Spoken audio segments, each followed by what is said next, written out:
Good evening, ladies and gentlemen. It is Friday, March 18th, 2016. I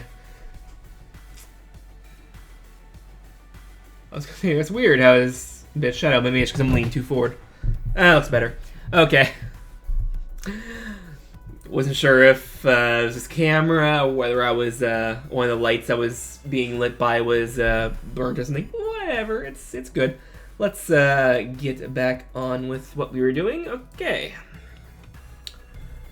So where we last stopped, we had a blueprint that took you GameInstance and set a value to it, which was just the list of player slots. All good. And then we tried to read it, and it didn't print off anything. I don't know what that means. So that's what we have to debug today. So let's go to the splash screen. Actually, before we do anything, let's open up the blueprints. But we need to get a content browser for that. Let's open up this blueprint here and see what's actually supposed to happen. So, or is it the level blueprint for test level I want to see? Yeah, it's actually, let's check the test level blueprint first. Because that's the one that actually prints out what's going on with the game instance. So because we never saw it print out anything yet, we may have just accidentally chose the wrong function. Print string. To the log. Okay, I was never checking the log. I was checking the debug. So let's try debug string.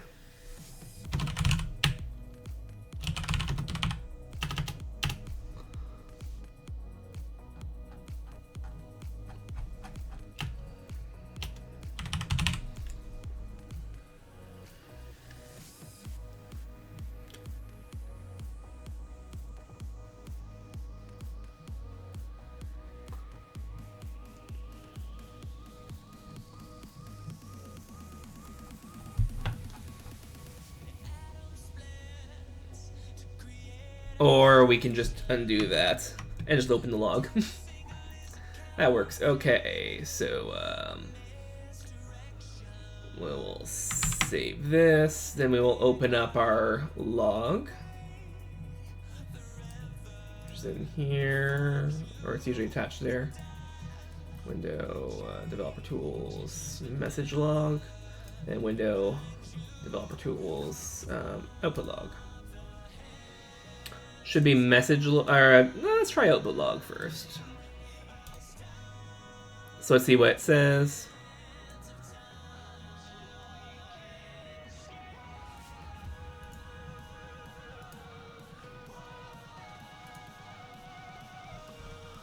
Blueprint log.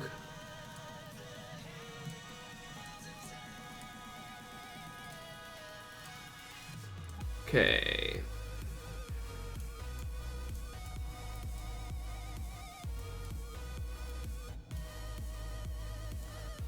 Let's go on completed here, and let's do print string hello. Let's compile and restart the level. And let's see where hello appears. It should appear in the message window here.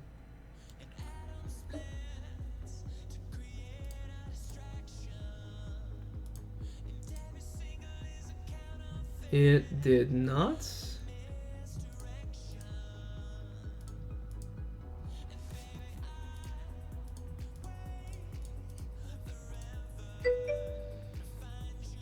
Where is it? Oops. Hello, welcome to the chat.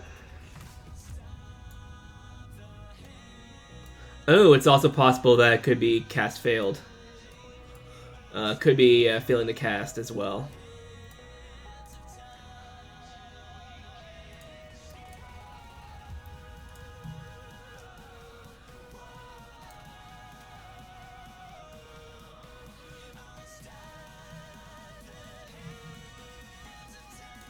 Okay, so cast fail. There we are.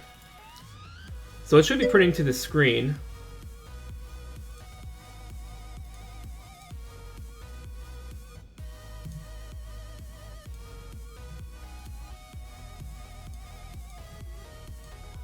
Doesn't actually have it listed there, so it looks like it's just supposed to be playing this screen. So what we're doing right now is we're trying to debug our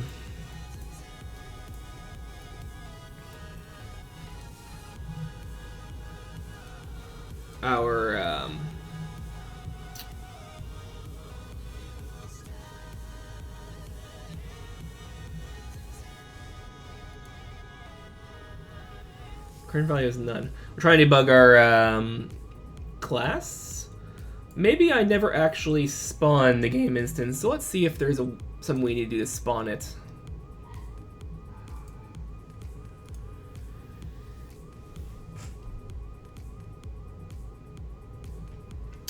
That was a dog.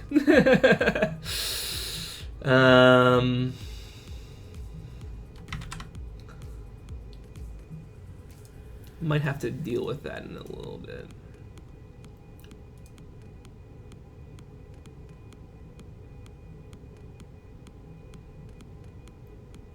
Let's look at our project settings. It's possible that I may have not hooked up the game instance like I thought I did. Games class is based in games class, okay.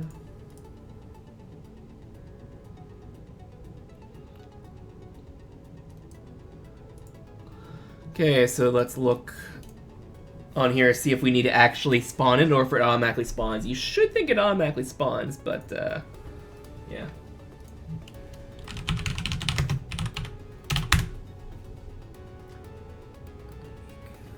Custom game instance for inter-level persistent data storage.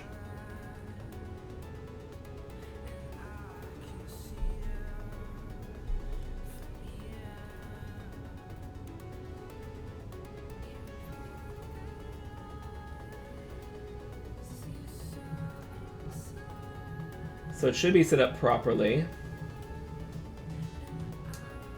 Unless for some reason it needs this. Okay, so let's close down the editor. Because I have it default one, so const f object initializer object initializer, and then we'll go into here and then do superclass object initializer. It's possible for some reason this may not actually be logging because, you know,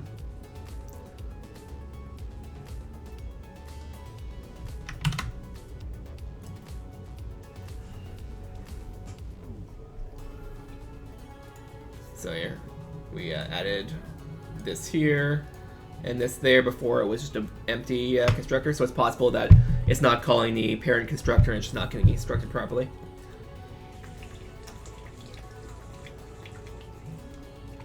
You would think the editor would tell us that. As a matter of fact, it may have actually told us that here somewhere. Anyway. So let's see, let's launch the game.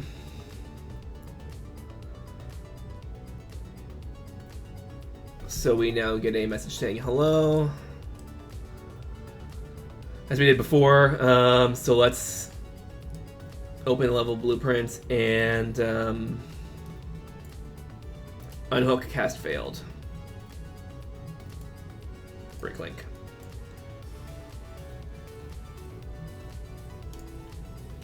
So if we no longer see hello, what this tells me is that for some reason the game instance cast is failing outright. No, it's being cast properly now. Okay. So that works. We know it's being cast properly. Let's go in the splash screen and let's see if it prints our debug strings when we go through the menu. It should start printing out a bunch of stuff that is read off of the settings of these guys here. So let's go Person versus AI, team 1, team 2. Launch. It's printing hello, but it's not doing anything else. Okay.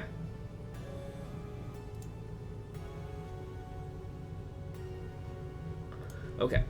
So, open level blueprints. Gameplay.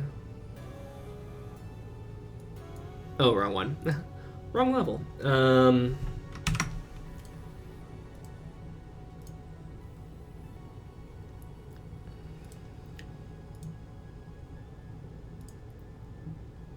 Open level blueprint. So this is being cast properly. It's running through a loop. It's not printing any of this stuff,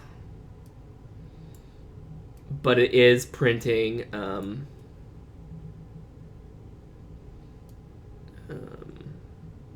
is completing the loop. So it's possible that the player list is that's getting from GameInstance is just not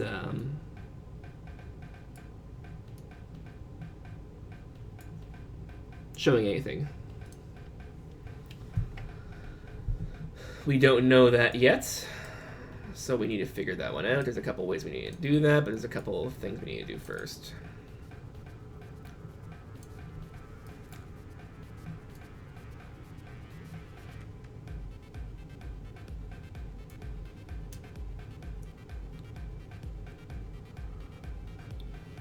Absolute. I'm going to quickly check and see if open level, when they do absolute, if that includes game state or not. And oh, look, they updated the interface of Unreal Engine website. That should only be the parameters they send, right? True if options are set. But is that just the option string, or is that...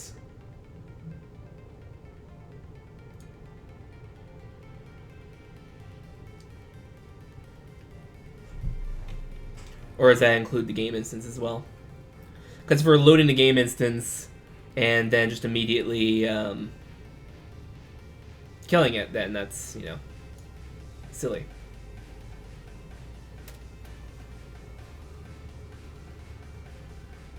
It actually had to have been casting properly too, because otherwise cast failed would have never opened the level, so it was casting properly here. So the fix we did earlier to change it to give it a super class didn't really do anything. Although running super is, generally speaking, a good idea. Unless you know you want it of override.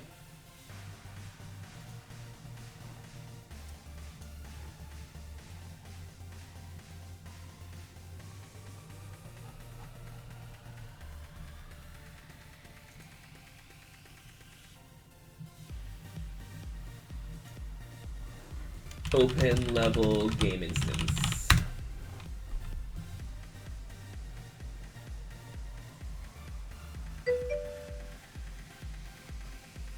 Hi, welcome to the chat.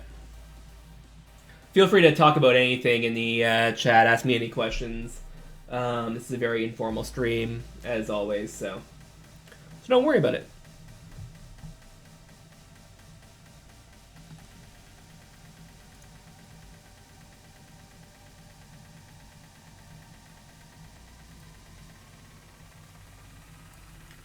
Okay, so what we're going to do is we're going to grab this, this, this, this, this, this, this, this, this, and this. Probably going to want to change that a little bit, but we're going to grab it here. And then we're going to short circuit this. We're going to send it down. Wait a minute. Oh, that's right. And configure players should set that properly, right?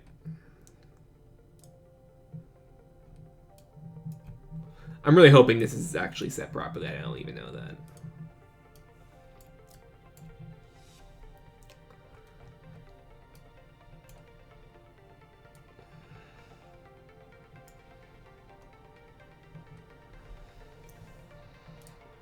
save. Let's play. So instead of loading a level, what we should see... Oops.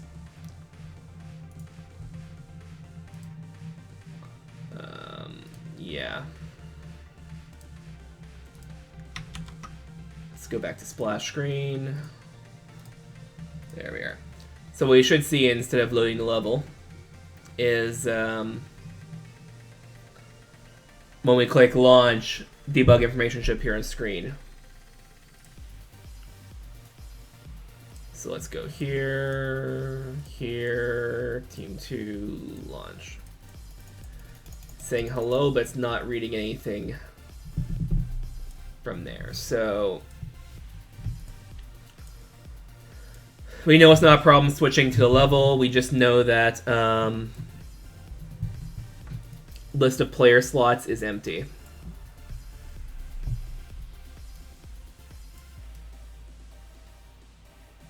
Oh, or not. I didn't actually have the getter for it. Whoops.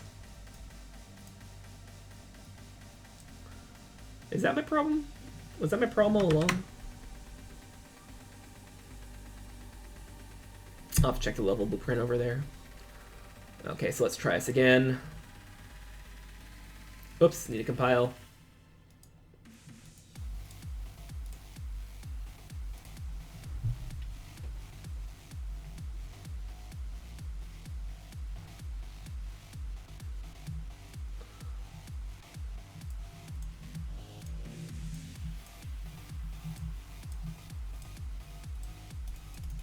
Nope, it's not showing anything. Okay.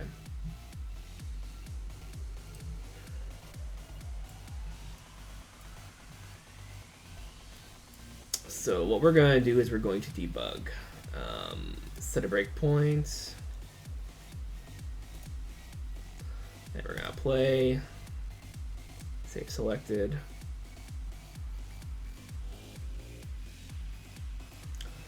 Now in the blueprints, we're going to see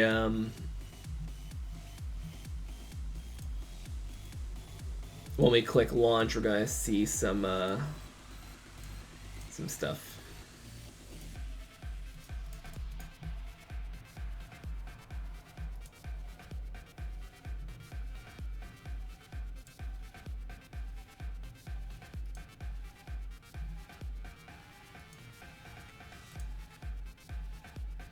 Or not.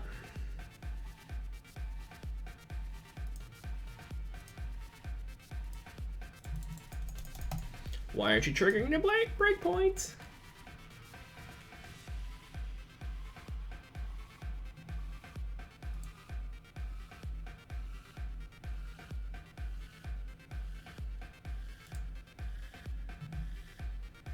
Debug.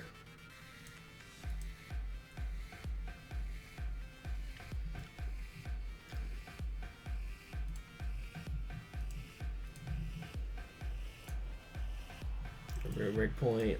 Let's set a breakpoint here. Compile, save.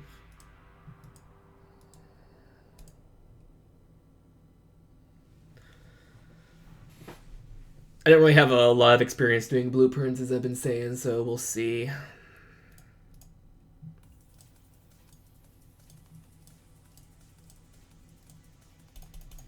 It's not breaking. Why aren't you breaking? Something we need to do to make a blueprint break.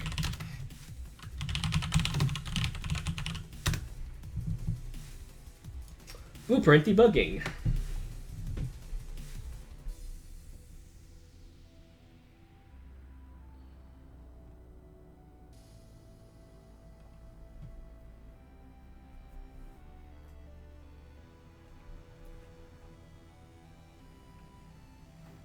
Do I need to actually open the blueprint debugger for that?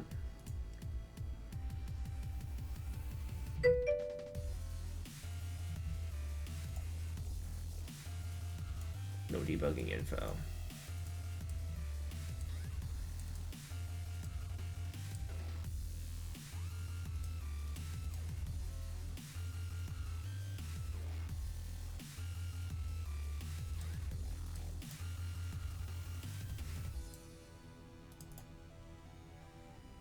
Add breakpoint.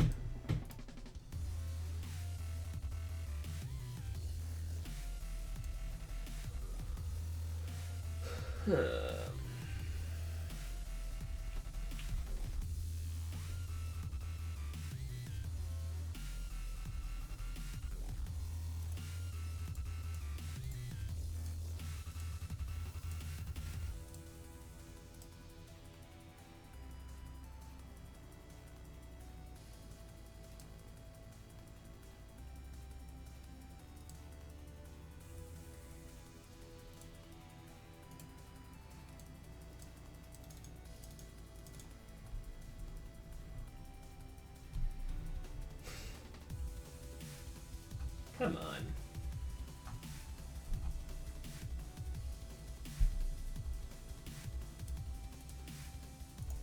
We need to do it in the we need to do it in the editor apparently.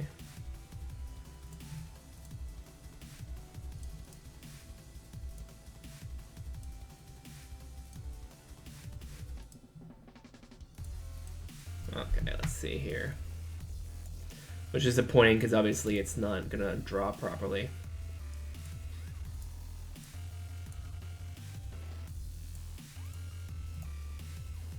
Okay.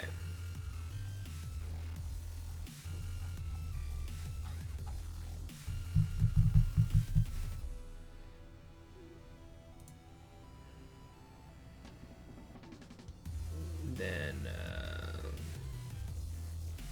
step in. Your player's there. So we clear each of these.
So it looks like remove breakpoint. Looks like configure player wasn't actually looping through. So list of spawn slots.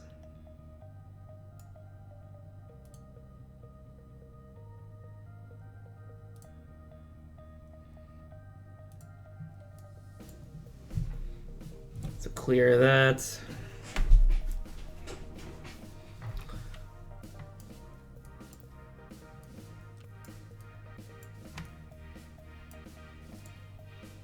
Let me add this.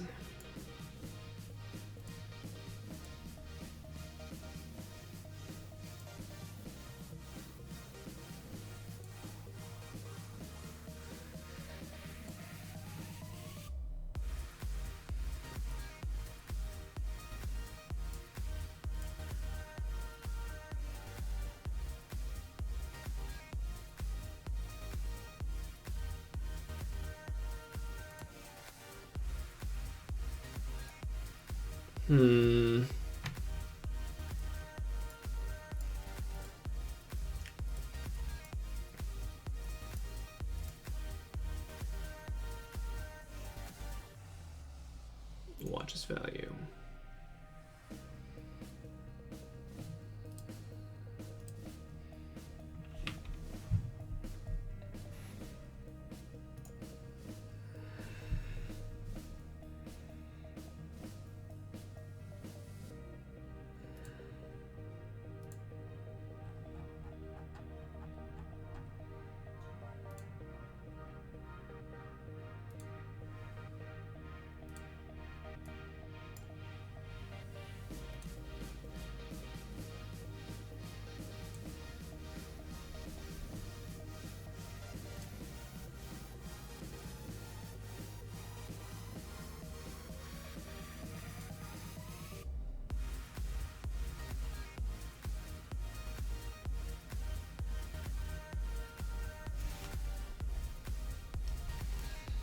so much easier doing.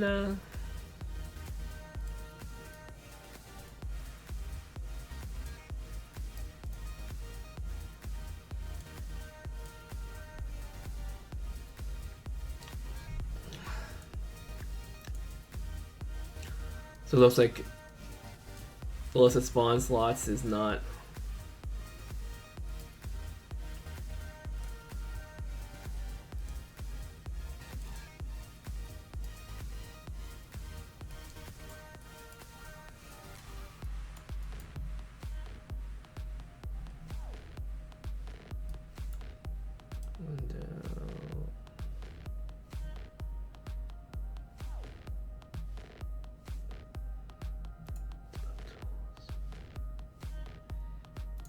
Nope. That's not fun.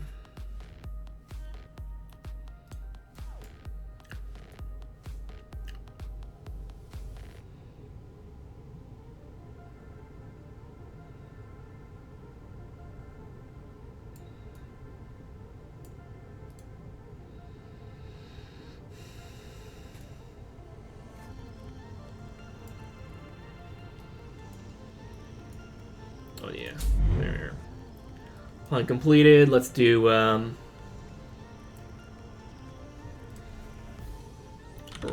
number. Array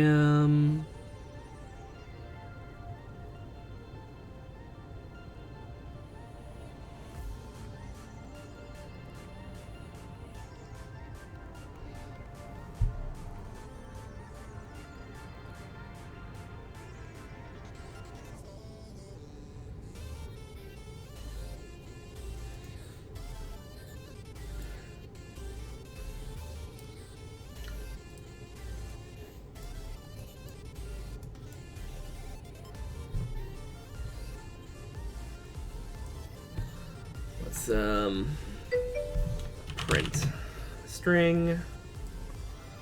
In string is get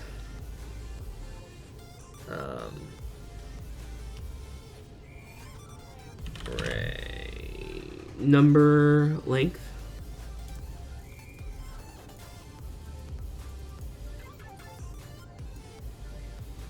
Okay, so let's compile, save, and we will play.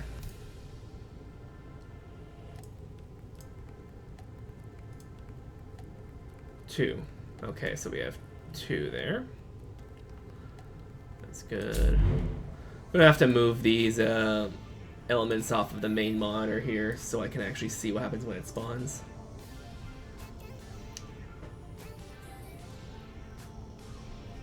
So it launches and it says 2. Okay.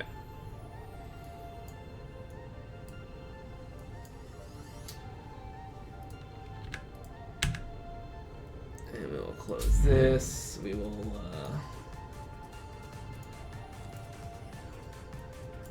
grab these values, remove them from here, and insert spawn number. Let's okay, so that's good.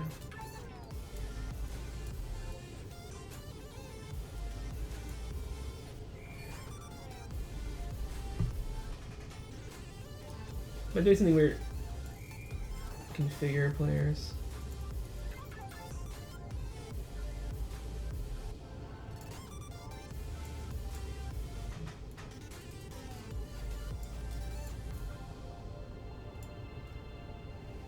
Let's try moving it here.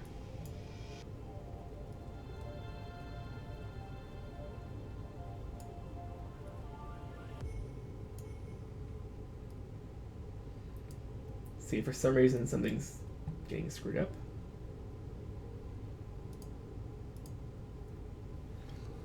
I'll move you to that monitor. So let's see. Create a game, launch. Hello 2, hello 2, hello 2. So it's seeing the right number. So we're getting for each loop. Working here. I need to close down this. There we are. Break link. So this is running fine.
Hmm.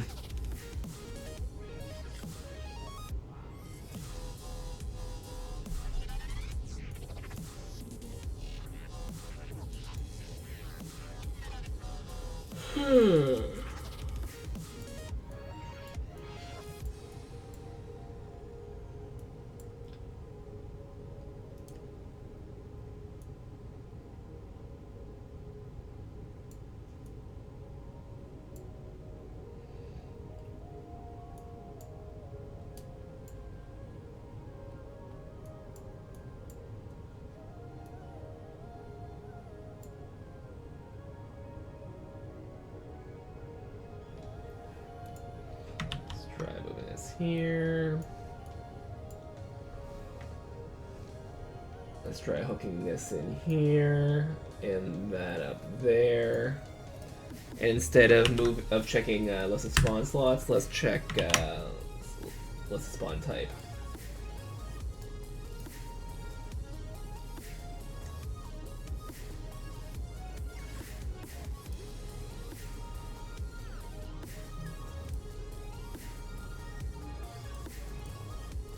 There.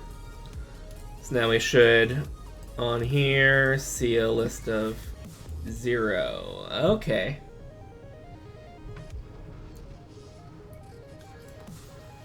So if we go back here, for some reason spawn type list is of length 0. So this loop here is executing 0 times, and I need to stop obviously for that to happen. Break link. So which tells me that for some reason the list of spawn type is not being added to.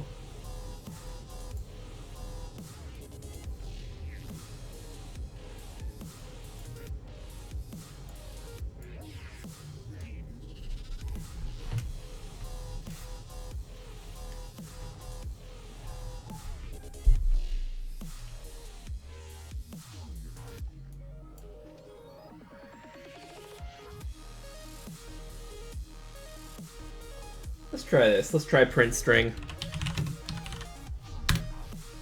Here. And the in string will be this. This is gonna get massively ugly, but that's okay. Over here, let's start the game. So now when we press launch, we should see a bunch of things appear on the screen, which should be a bunch of combo box for this combo box contents. Okay. That's a problem. So we're getting the string name of the combo box, not the contents of the combo box. Right. Okay. So let's undo. Did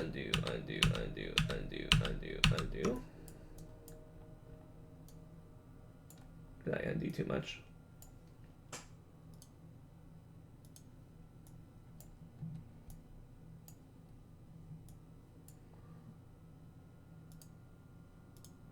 Redo.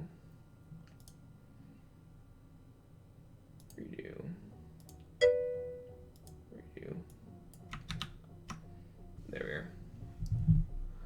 You failed me. Okay. There we are.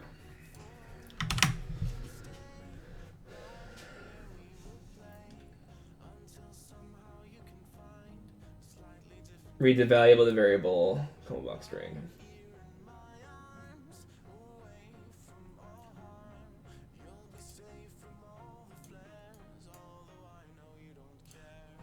So I do get display name or actor label. I don't want that. I want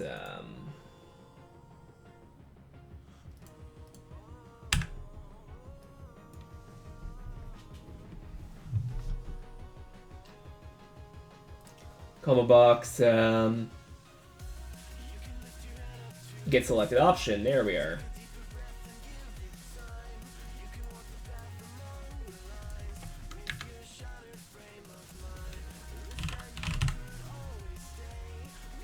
Option.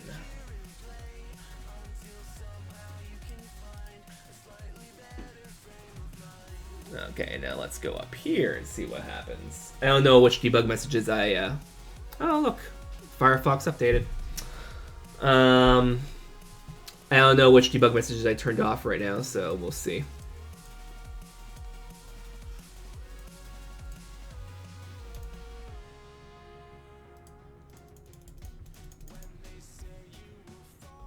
Oh, right, and actually turn on the spawn point code.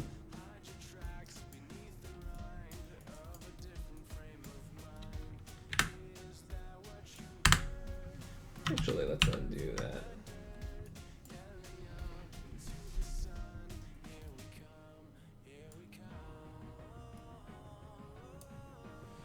So let's start by finding out if we even have the right number of spawn.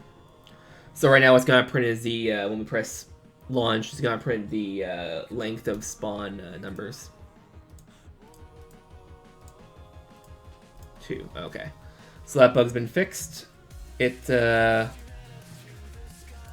spawn type is going to check the list now, so this will run more than 0 times. Close, there we are. Break link, so now this is being run a non-zero amount of times.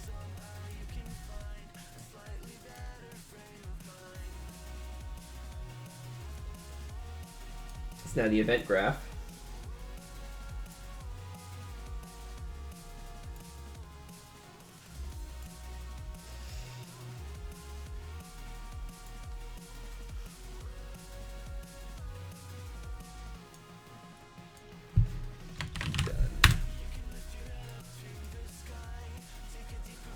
So let's see what it prints. Shouldn't print anything. Well, it should print something, but it's not. Or it didn't last time.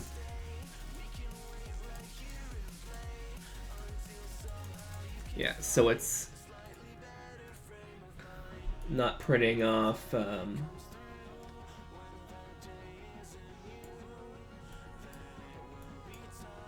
this chunk, so list of player slots is not being populated.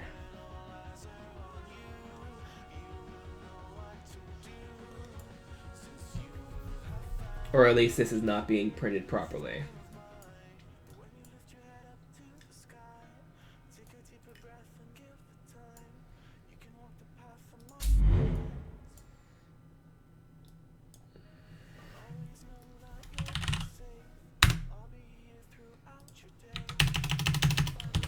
Loop executed.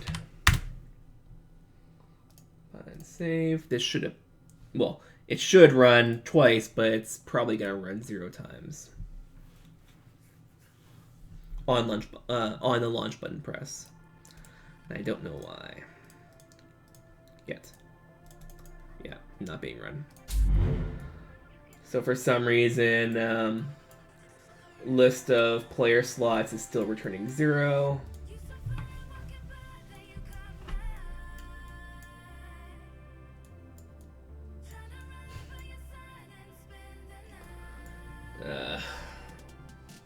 This is gonna be painful.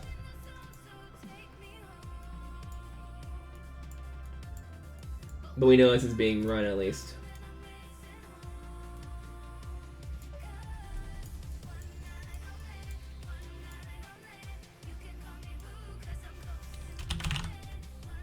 Print string, oops, sorry. Really hard to manage all these monitors. So here, this is where we add to the player slots. We're gonna say added player. And over here, we're going to say player, or print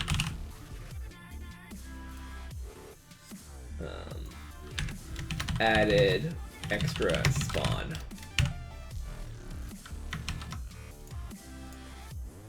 And again, this is something I wish I could do in C++, but no point complaining about that.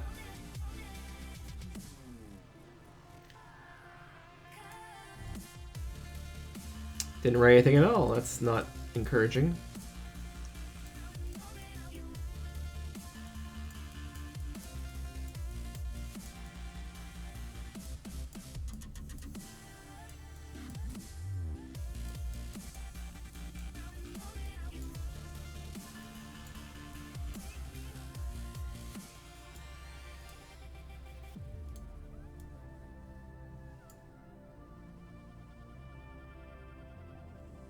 Oh, I think I see my problem.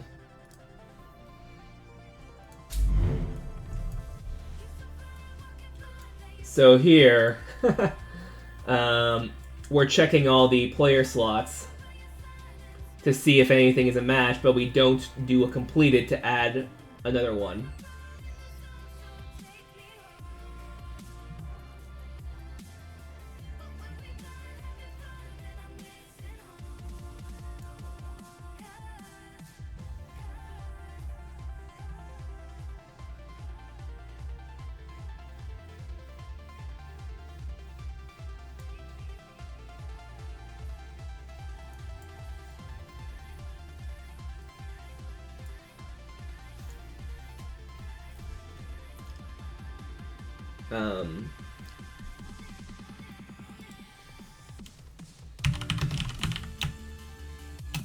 Player slot.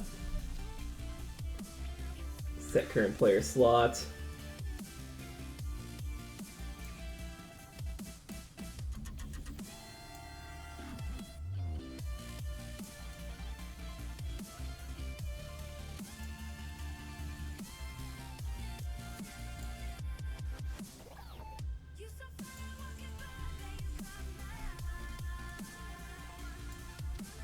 I wonder if I need to even do that.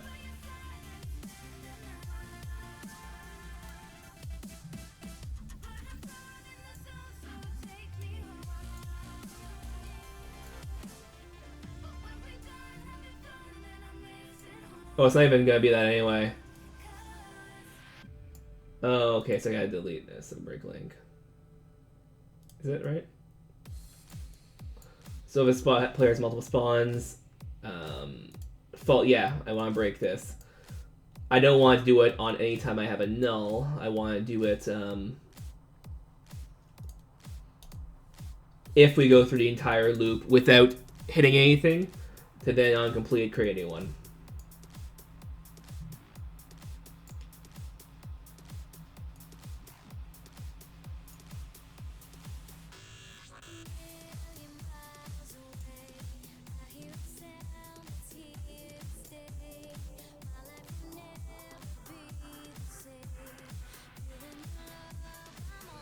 Do we need to actually spawn it? I don't think so. Anyway. So what I'm trying to figure out right now, when I'm looking at my code, is if we have a reference to a structure in our code, and we did a break apart and whatever, do we need to create it, or will just the fact that it has a slot give us the ability to define it? Because what we're doing is we're adding all this to this, but this we had never actually spawned anywhere, although it's part of our object, our level blueprint, whatever. So it should be initialized to default values. Yeah. Regardless, let's try bring this up. And we'll see what happens. AI player 1. Okay.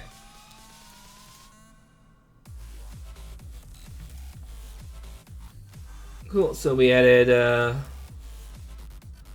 AI, not a player, but yeah. Cool. So we're adding all that stuff now to the blueprint. I can delete this, I can delete this.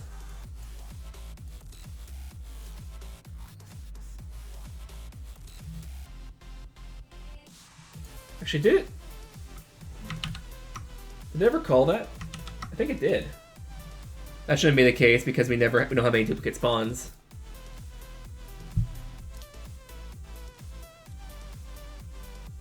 So we should never see added extra spawn.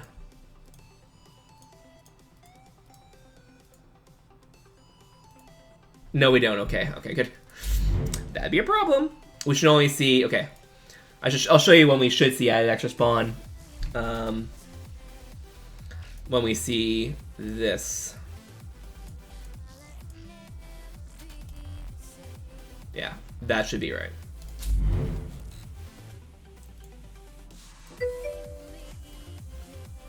Hi, welcome to the chat.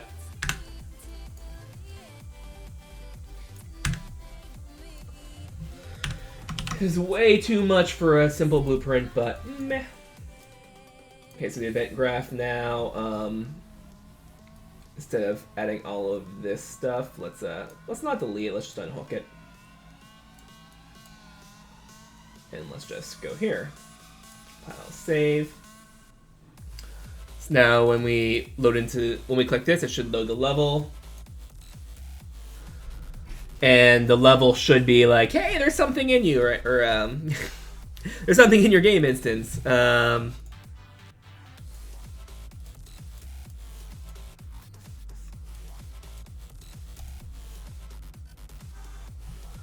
Okay, so it knows right now what I have there, so good. So the game instance, in case you missed it before, when I load the level, it now knows I selected a player.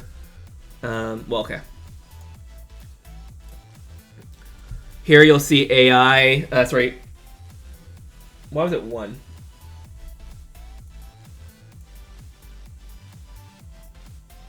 Oh yes, the length of it, so the number of spawns it has. So you're gonna see 1 AI, -1, 0, and then 1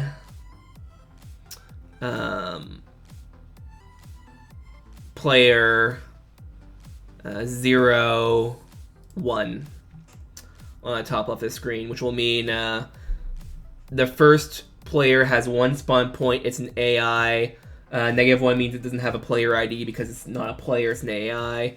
And it'll be on team 0, which is team 1. And then the other one will be player 1 has 1 spawn point, but it's a player. Player ID is 0 because it starts to count from 0. And a team will be team 2, which is team 1. There we are. I actually did it backwards because yeah. It pushes, but yeah. Okay. It was the values I wanted, but it said the AI, and then it said the player, which pushed AI down. So yeah, it was right. So now we have a highly odd system that gives us the list of players. So when we start the game, we can, in the game mode, and I'm actually gonna commit this first, so git shell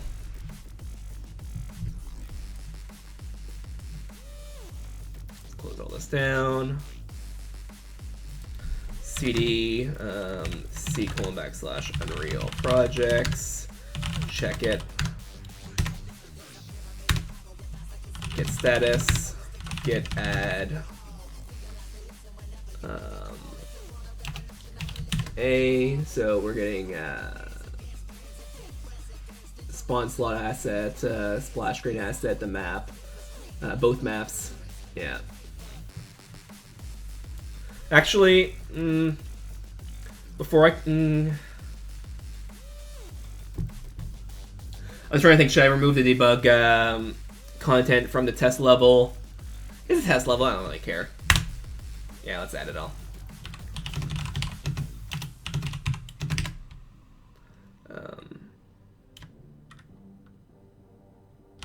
Game instance properly set player slots now. Okay, so now when we start our game mode, we can here, instead of doing stuff baked in, we can assume that the game instance is going to give us a list of the players we need.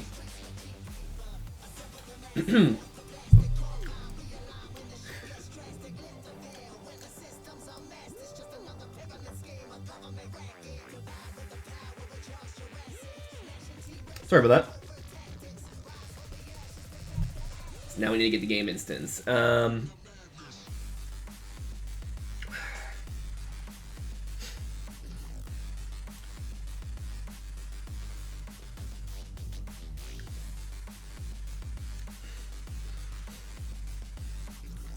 What's the game instance code again? C++, it's oh, just get game instance on an actor, and then you cast it to whatever you want, which is, for me, base game instance. Okay.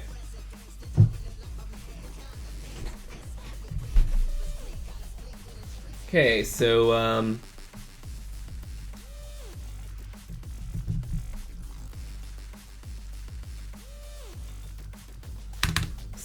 if not, if not get game instance, return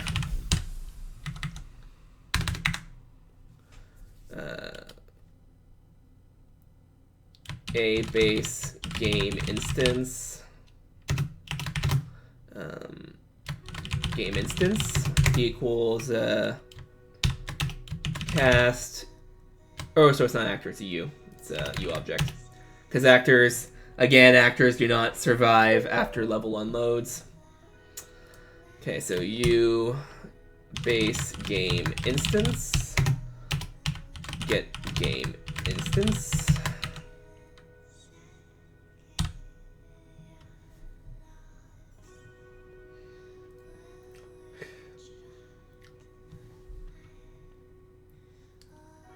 And now we need to add this.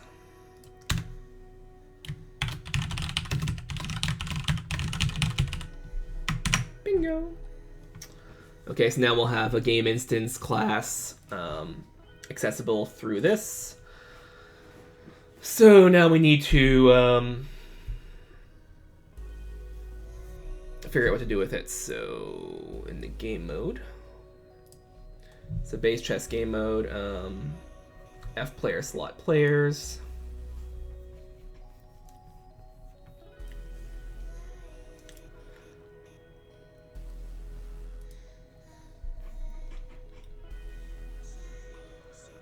Do we want to copy it over, or we just want to use the what's in the game instance? We're not going to copy it over. We'll just use what's in the game instance, I think.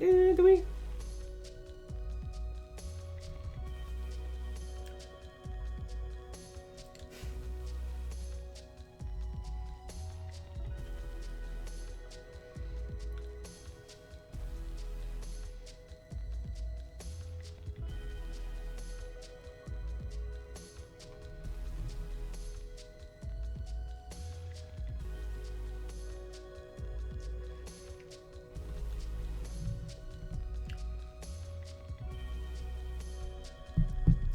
I think it's something we're going to want on the game mode, but it's... You hate having state in multiple places, right?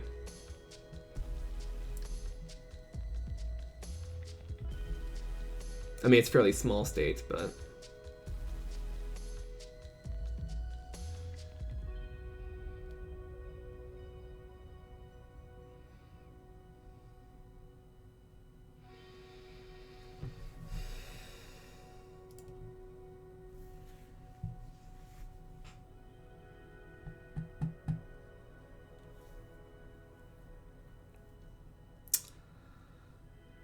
And we'll do it right. Let's get rid of this. Which will just comment it out for now.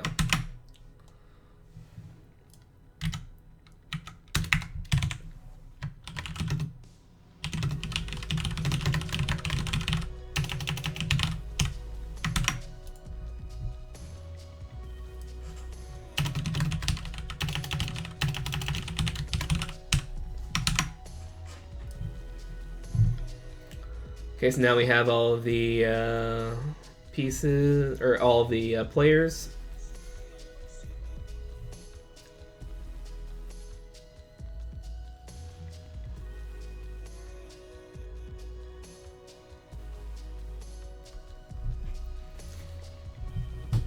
Okay, so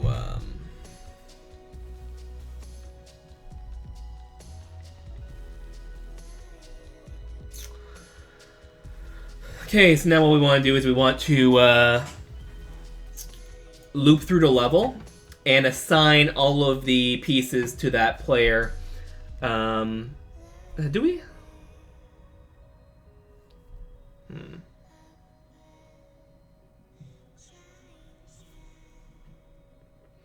Again, this is one of those times where we can optimize things by having all of the pieces in a contiguous array that is stored by us, but then we have extra things to manage. If we don't need that, then that'll be fine. We're right now weighing bugs potential versus performance potential. In the event where we have very few pieces per player, like, you know, a dozen or something, a dozen, 2 dozen, 3 dozen, 4 dozen pieces per player, and we only access them like once per frame, we're not going to be wasting too much time looping through them. If we start having thousands of pieces per player, like we have thousands of tiles in a level, then if we start looping through it multiple times, we're going to have performance issues that we could mitigate by having a contiguous array of them. So that way, when we ask our processor, hey, we need to access something, the processor's prefetch is going to say, you want to access that. I think you're going to want to access that, and that next, so I'm going to grab them all. And then when you actually do the operations, it'll be like, so I knew you're going to grab this here. It'll be higher performance, but again, that's an array we have to update. When we already have an array over here that's been updated for us by either other parts of our code or the engine. And if those two arrays are out of sync, crap breaks, right? So now we have to think, is it going to be better to store a state or for performance?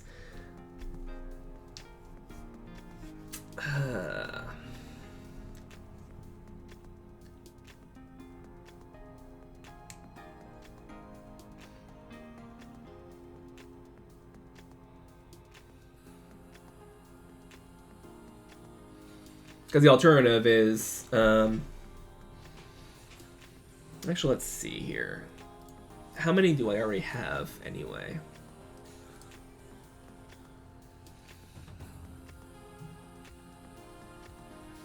Do I already have an array contiguous of pieces? I don't think so.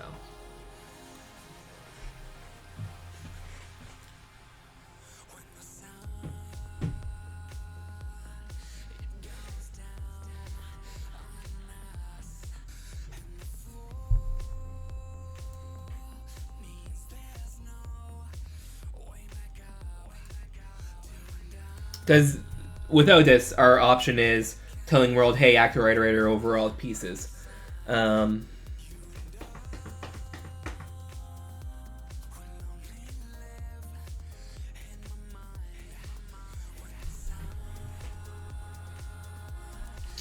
which is slow.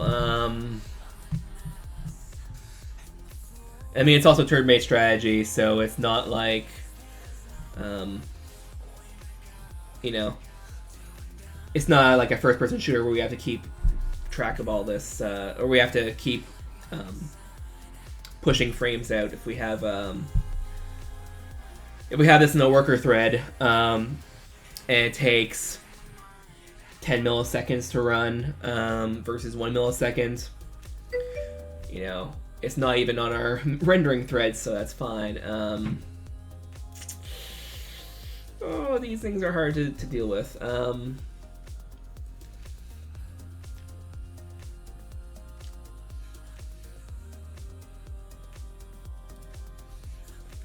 On the other hand, if we keep the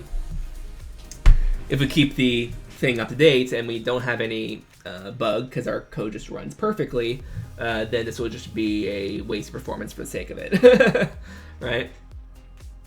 So is it something we can keep high enough, keep robust enough that we don't have any performance loss, in which case we can just do it?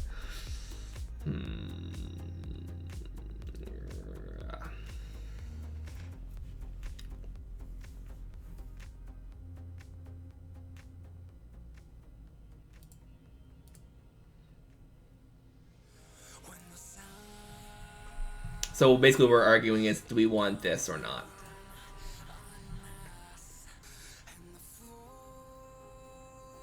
Or do we want a single array of all the pieces on game mode?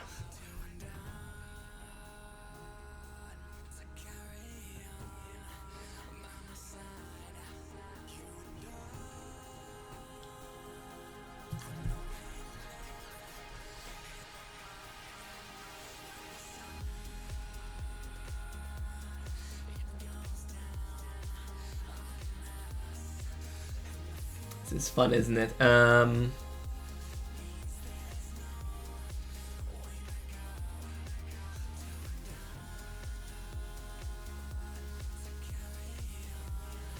Yeah, I'm thinking I don't want to have a list of pieces that's attached to the player themselves.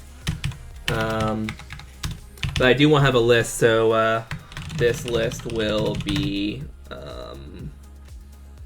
I want to say omnibus, but that's an odd word to say for this. This will be... there will be one list in game mode. Okay, so in game mode,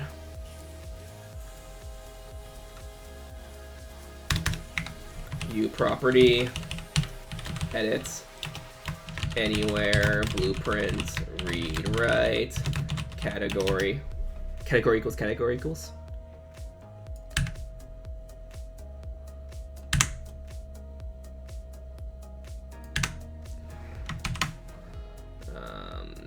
Car category.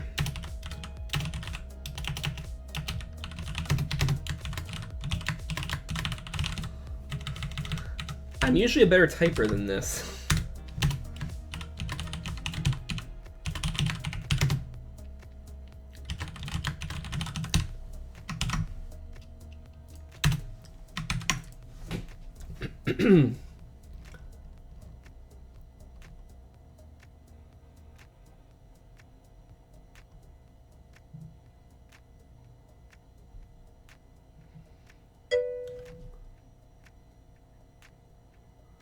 Must be the alky? What are you talking about, Durs?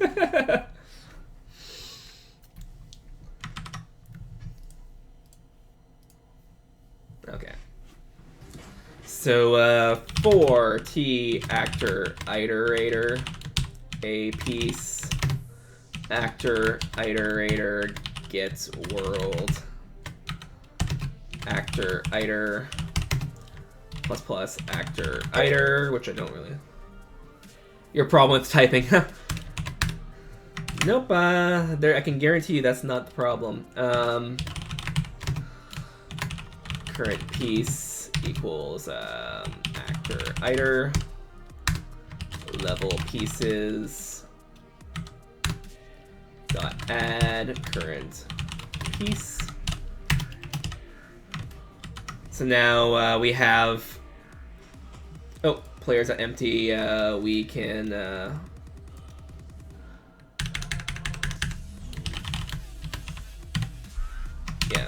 we can get rid of it, but we're gonna get rid of it and add a new one. So let's just change it, right?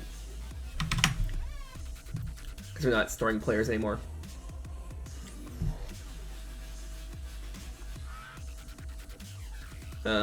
Okay, so all of this is now completely irrelevant because it's all done by the interface. And I'm not storing the actor in an error, so there we are. There we are. Wait a minute, why is that like that? Okay, there we are.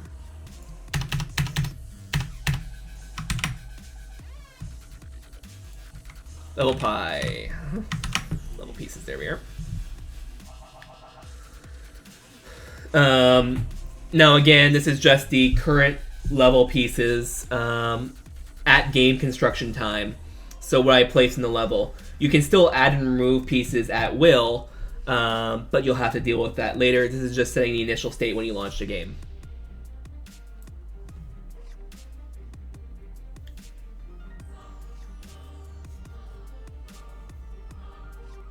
It's almost 11, which is time for me to go, but there will still be a little bit left. First, we're going to see this actually compiles.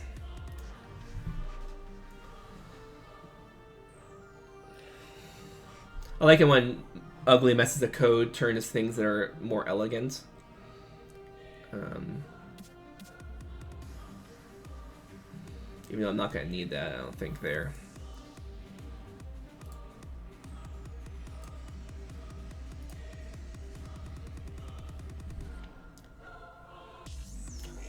So let's see if when we create the game, 1 AI, 1 player, player will be team 2, launch. Okay, so we get some debug stuff.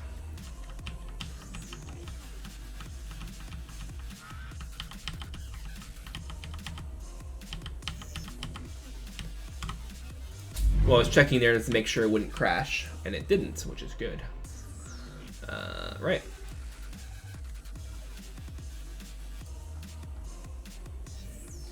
So now we get the game instance. I don't think I ever actually use it.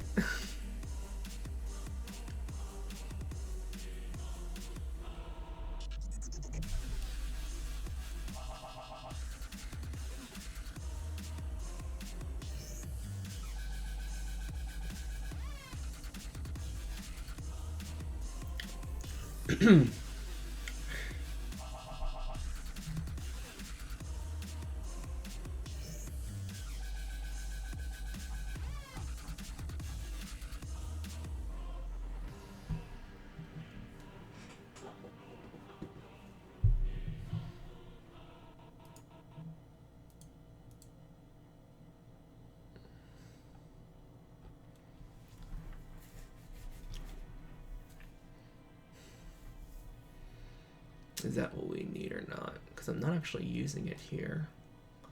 I think we're good for now. I need to choose PlayerStart, which means that in the game we will need to have multiple player starts.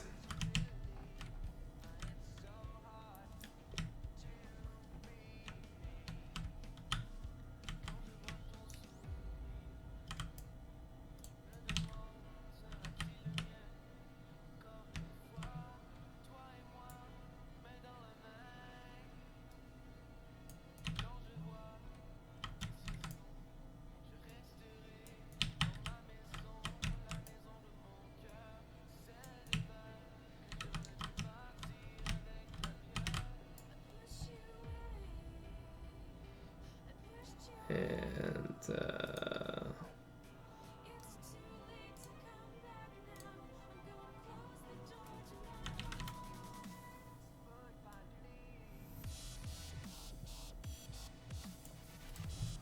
270.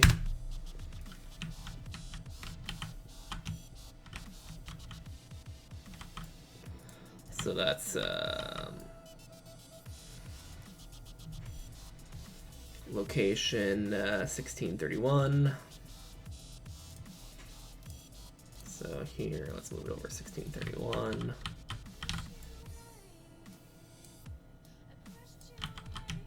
Oh, whoops. I was trying to move with the rotation identifier, not the yeah.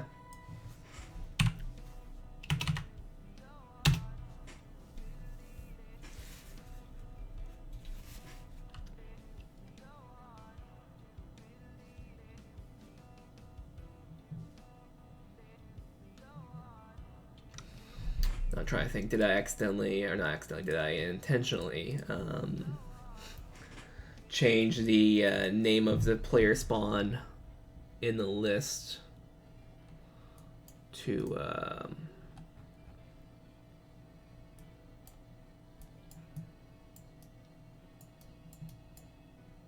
figure players?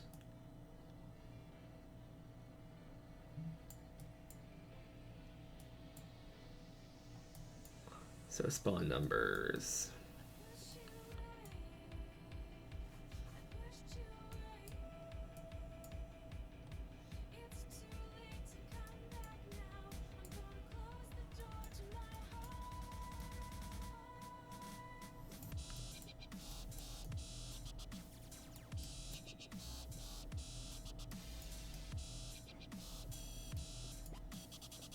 Yeah, so it counts from 0.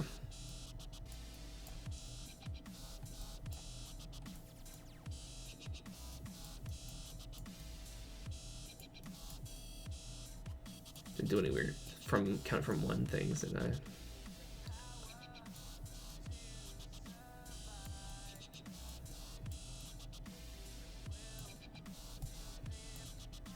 I did that in here, but that's only for the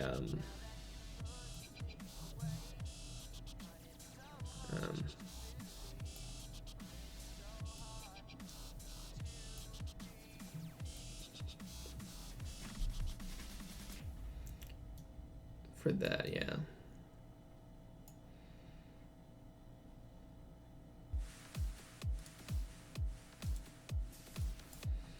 So spawn 0 is, sorry, so spawn 1, spawn 0, spawn 2 is spawn 1, spawn 3 is spawn, you know.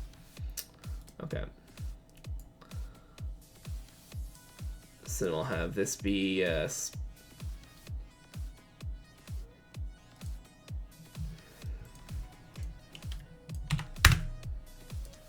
so player spawn tag is, or player start tag is, this is 0. Now let's duplicate.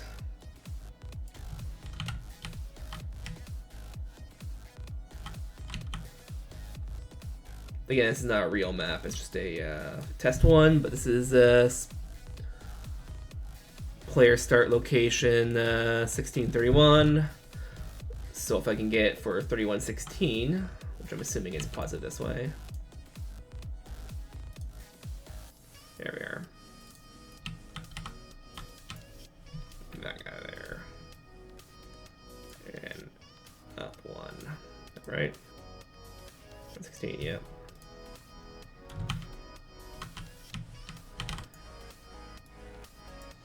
And now this will be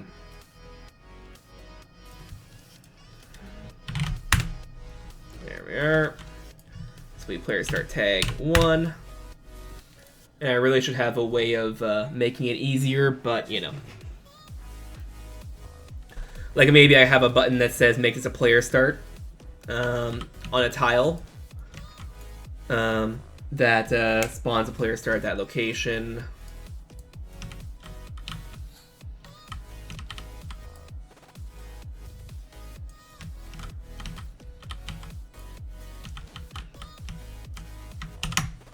Okay, so now we have to decide which one's the player start.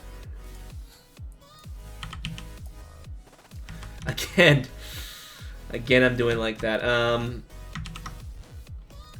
Okay, so in Visual Studio, we now need to do selection logic. So the selection logic will be somehow figuring out what the first player is, if there is a player. Yeah.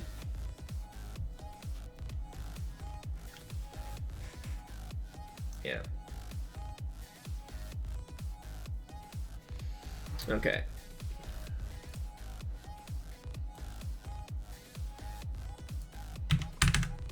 Here we are. So we implement selection logic. So the A controller.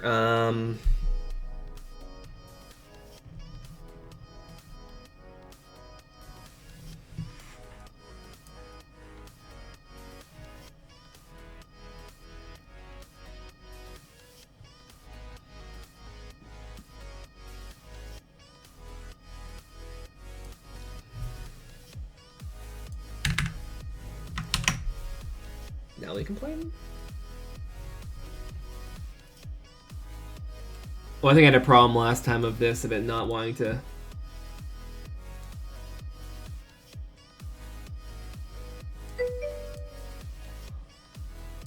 not wanting to do this.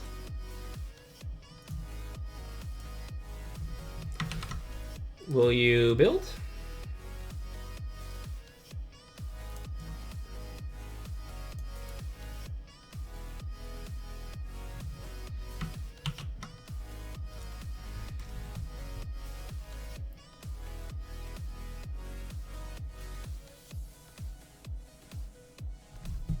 Okay.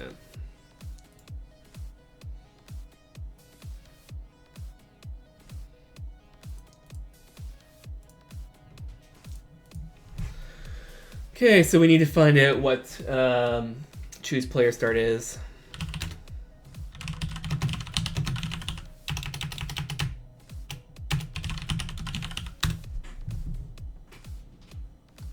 Okay, game mode, choose player start.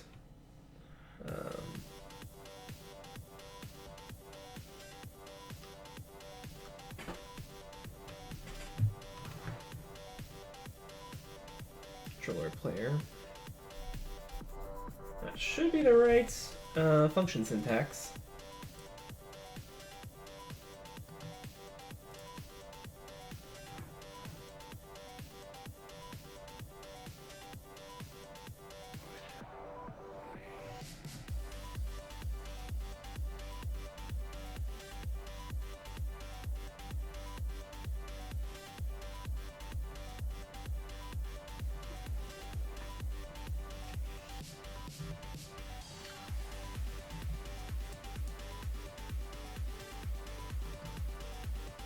Here's something.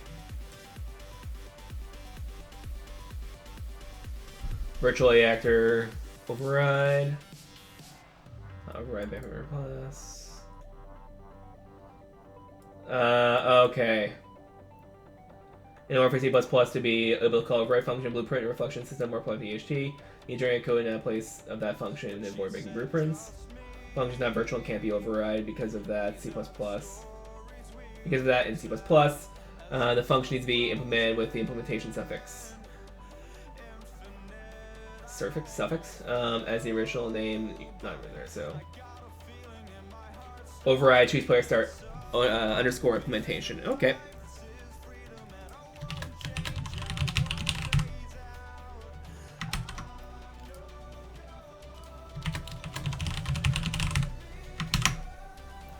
So this is since 4.8. Will this build now? I mean, it's gonna have a problem, but still.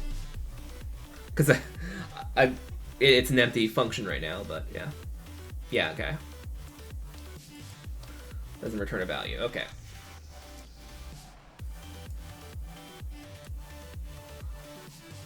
I do not want to override upstream logic. Because in the event I can't find one, I'll let the game just choose a random player start.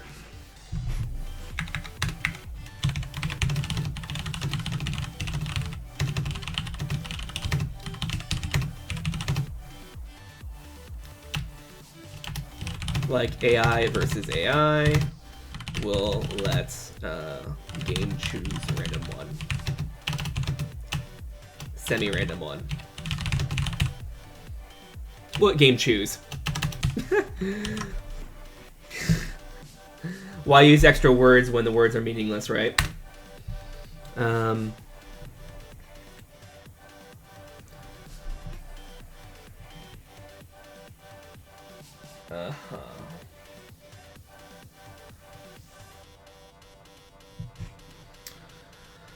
Okay, now we need to figure out how to do this. Probably the best way to do it would be to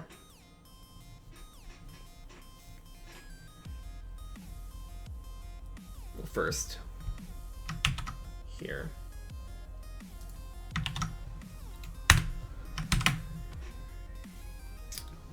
So we're gonna need a game instance because we're gonna need to know the players that are in the game.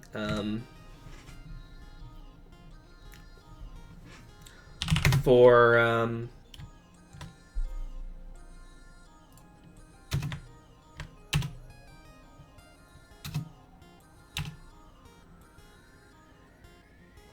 I think we need to have this in the no.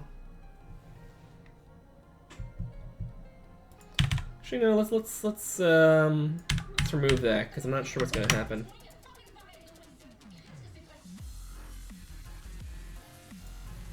Return null.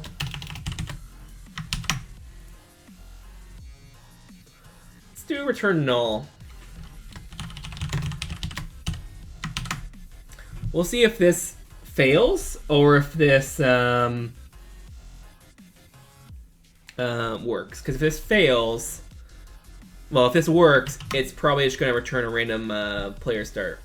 If this fails, it'll crash the game. So I want to know what's going to happen in this case.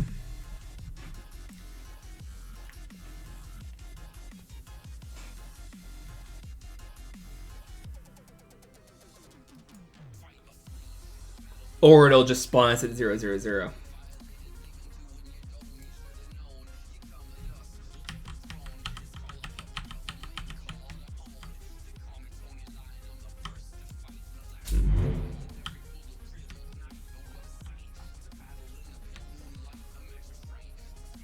Yeah, just spawn us at 0. It's weird.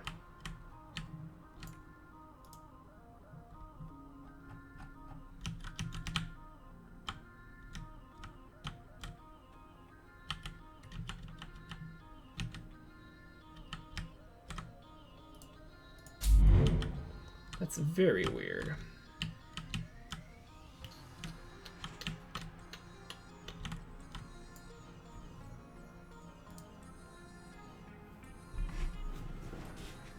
But anyway, so it's going to respond at 0. So, for int 32 I equals 0, I less than game instance dot, or game instance, sorry, player list dot num I plus plus.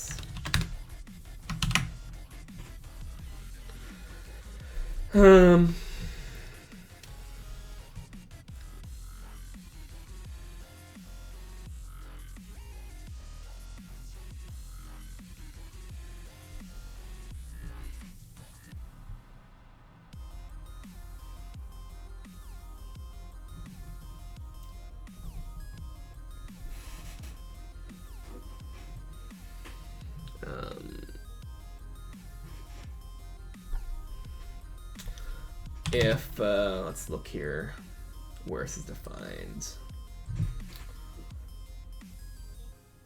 So we want spawn numbers. And we want player type as human first.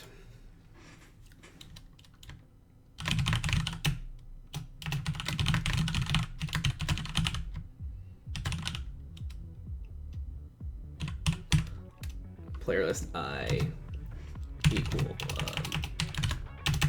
dot player type equals e player type player.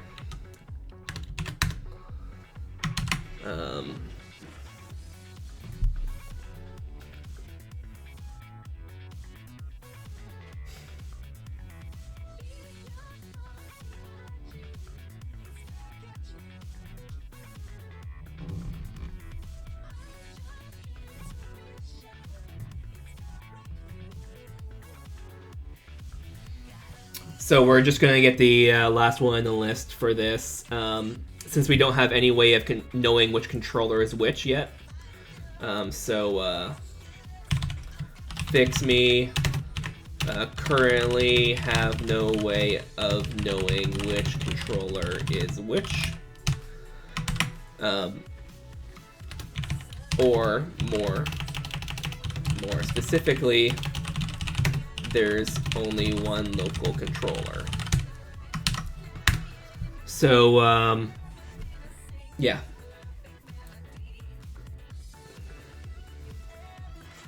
We will have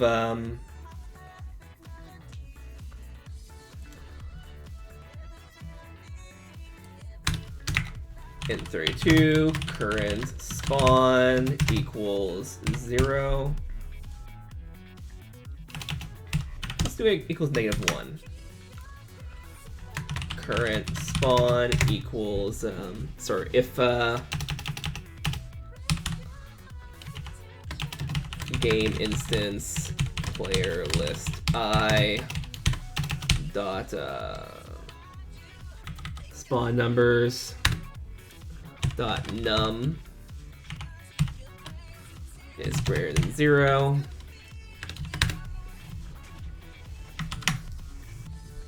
I don't think I need to do dot num is greater than 0. I just think I could just do this, like delete. I think I could just do this, but just in case.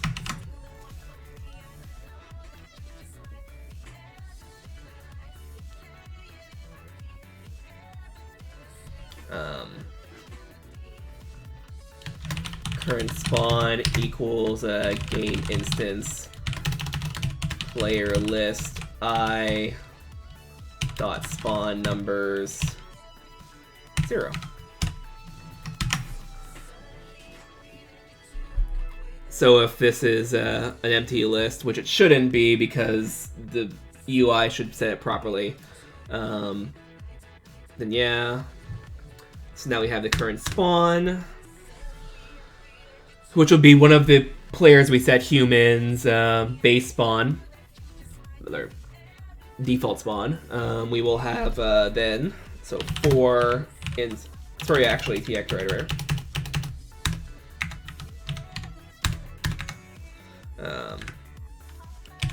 Now find that spawn number. So T actor iterator, a player spawn, or player start, sorry. What's the T activators thing again? Get actor as activator, get world. What if I do 4? Oh, okay, right.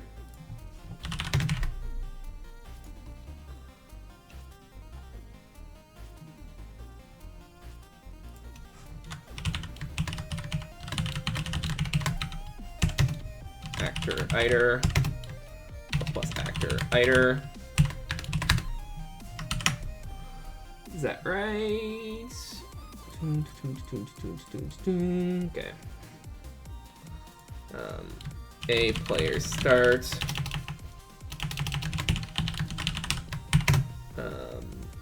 Current start equals actor iter. If current start get name, not get name, get oh, what do we call it now?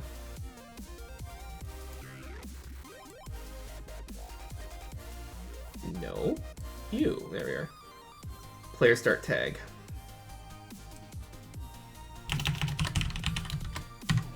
Player start tag. Dot equal is equal to current spawn dot, or here I was thinking it's an object.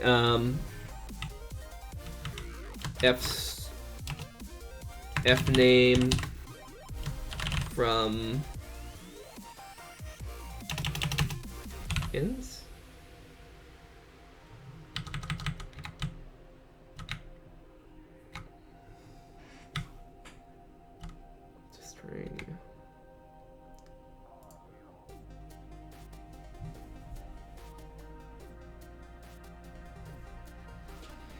Crap, I need to figure out how to get a number to a string, string to a name. F name.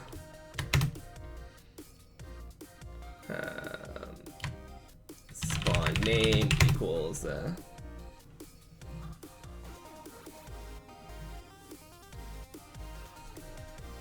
F string from int current spawn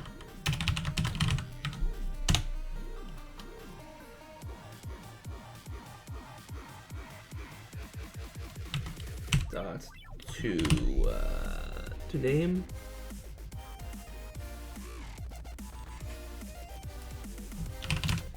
Construct f name.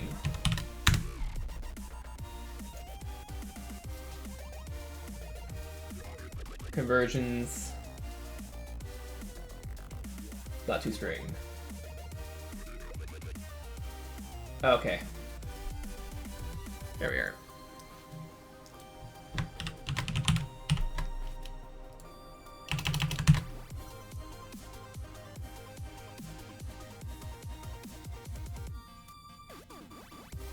Okay. I'm going to be back in just 1 second. We're going to go long today because I want to get this done, but I need a break. 1 second.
go to sleep,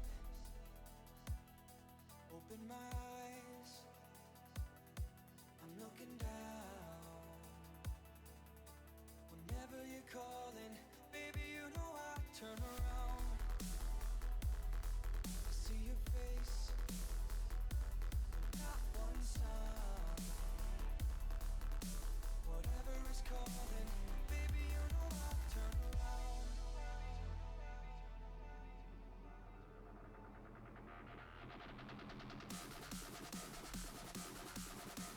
And we're back. Okay, so let's try to figure this out. So, yeah, so current spawn here. String from ins, f name.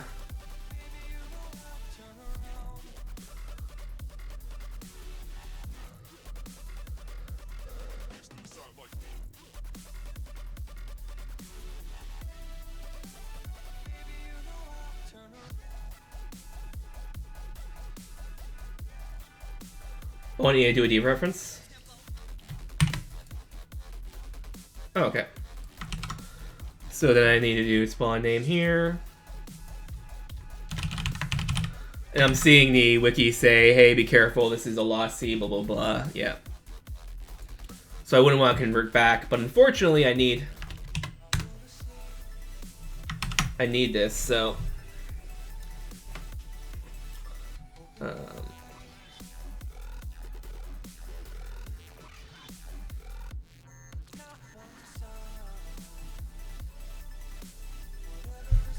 do return current start.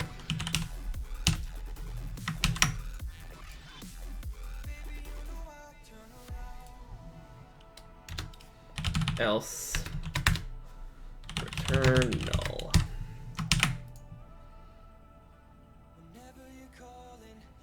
Oh, yeah.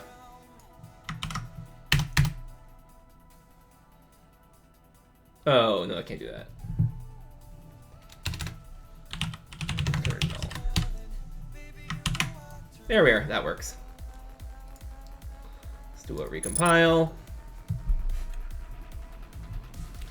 So if we launch it from inside the editor, actually remove the blueprint debugger. If we launch it from the editor, we're going to be spawning at 000. Yeah. But if we go from the splash screen, we should spawn correctly according to whatever, either the first or last, I'm not sure, I think it's going to be the last, player has, so either one of these is set. So this is AI, this is there, team 2, go. And we spawn there. Spawn backwards, but we spawn there.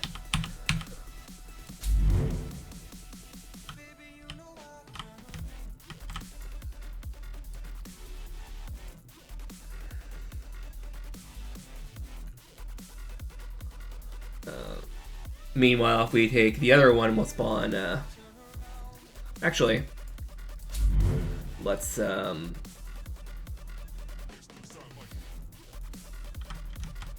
do something else. Let's see here. Dynamic disabled. Huh.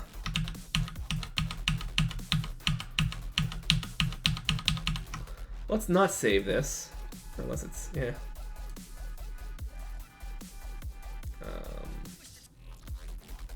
Let's reload this. That was interesting. Let's do actor hidden in.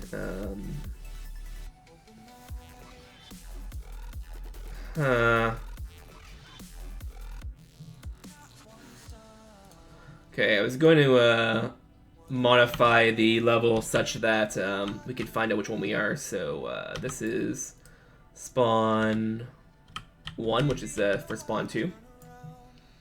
So let's add a sphere here.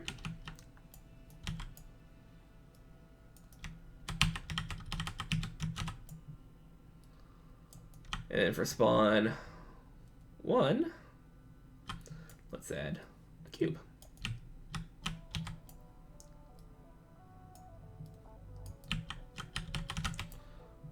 Okay, so save. I was gonna change the tiles around, but apparently I have a bug. Or I didn't implement it yet when I thought I did. Preventing me from setting him to, you know, default. Actually, let's start now that we know this. Back to standalone game.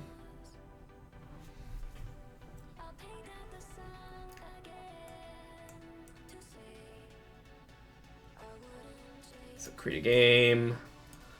Players AI, players player 1. We'll put team 2, doesn't really matter. Go. So now we're looking at the sphere. When the square cube's over here. Okay.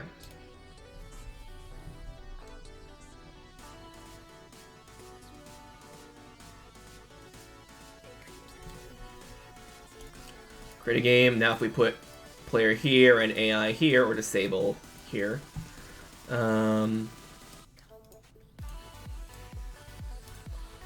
it should launch by this cube, yeah. There we are. Hi, welcome to chat. For some reason we're always facing this direction, I don't know why. The spawn should be smart enough to change our pawn direction, but apparently it's not.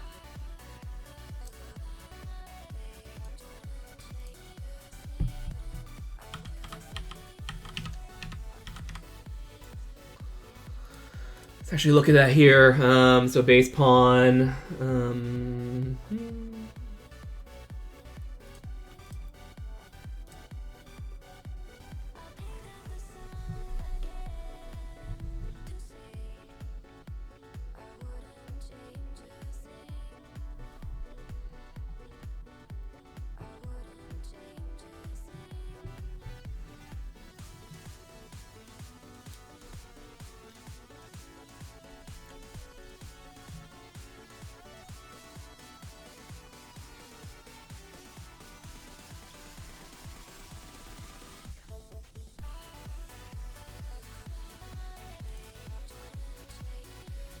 Let's actually look at that.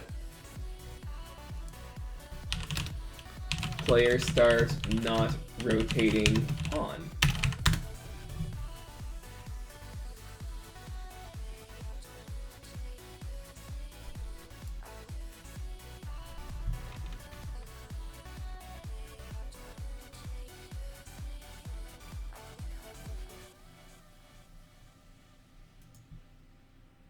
Okay, actually, before we do this, let's quickly debug and see whether it is. Oh,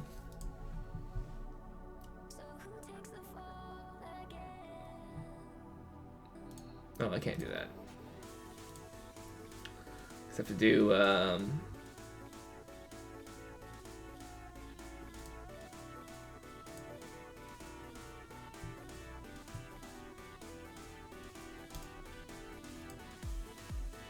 Player disabled.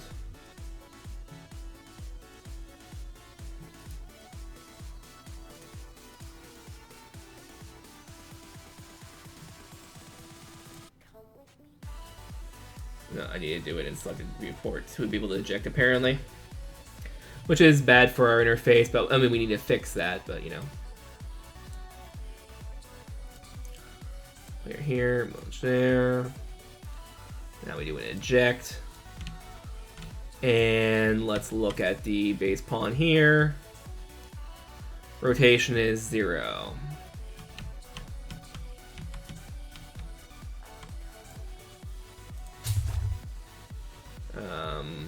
Okay, so let's try the other one then.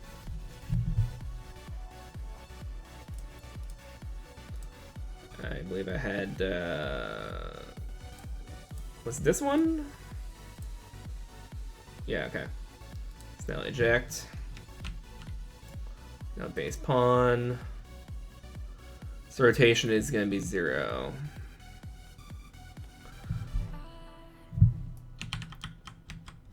So if I were to rotate this to be negative 90, yeah, that'd be good then.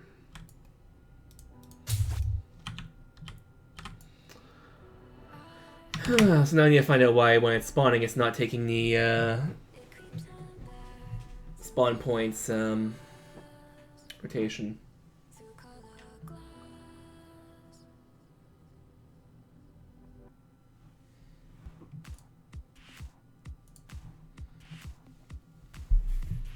Yes, I have no idea what I'm doing on this, so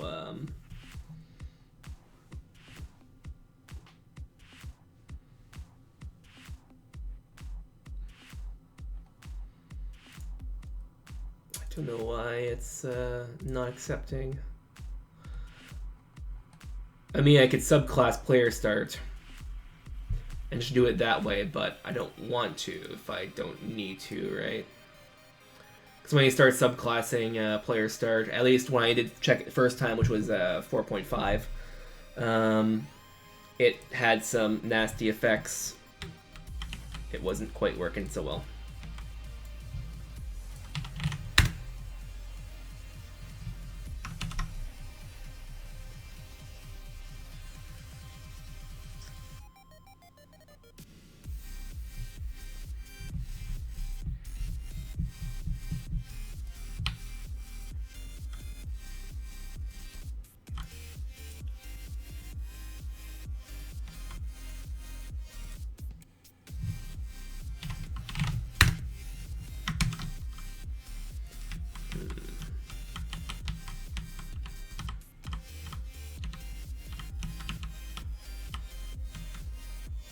Player spawns would still be in a level, right? So,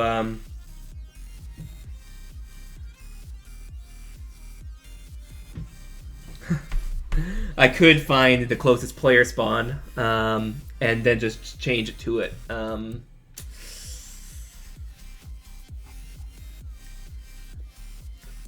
That's such a bad idea, but okay, let's do it.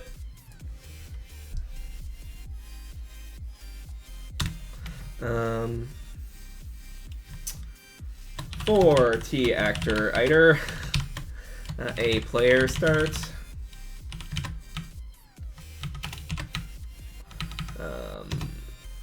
Actor iter, plus actor iter. Iterator, sorry.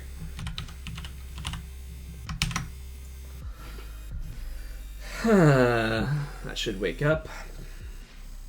Somebody did it right, yeah, is it? T actor. Oh, get world.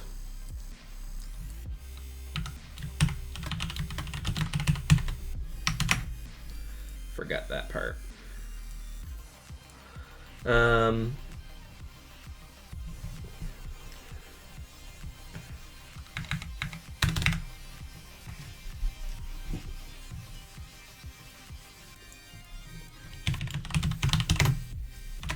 Currently getting nearest player start to adjust yaw of pawn. Might be only way. Hopefully I find a more elegant one later. Okay, so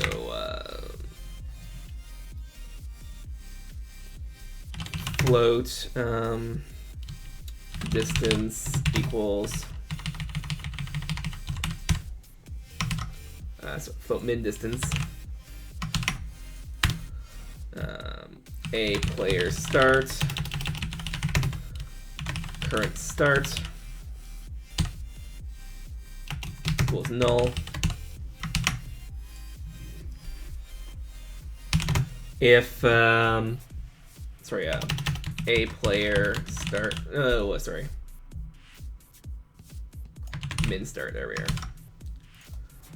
current start equals actor iter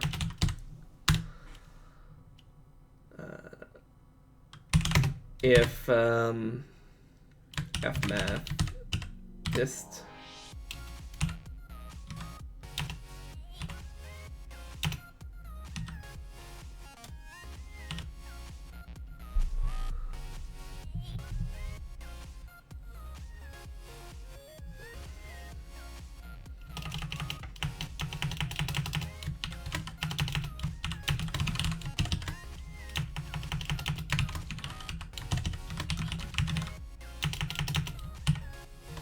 No. What's a distance algorithm? Oh, effector is it? Oh, it's dist. Between current start dot get or get actor. Oops. Location. And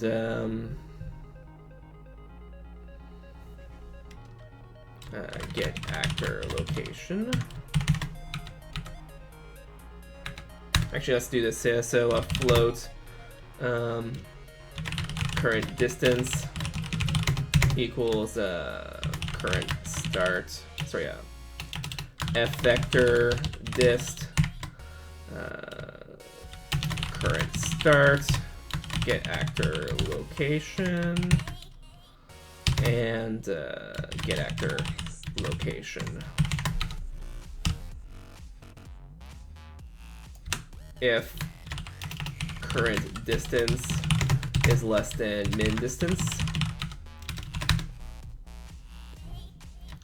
min distance equals current distance, min start equals current start.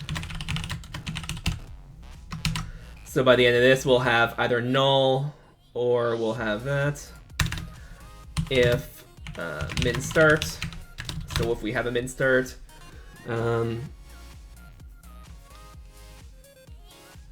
set actor rotation is min start get actor rotation.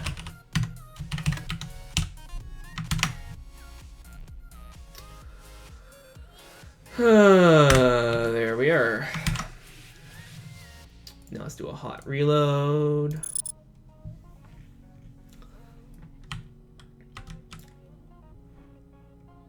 So now we're going to spawn in the center. And we'll take probably whatever rotation is closest. Doesn't really matter.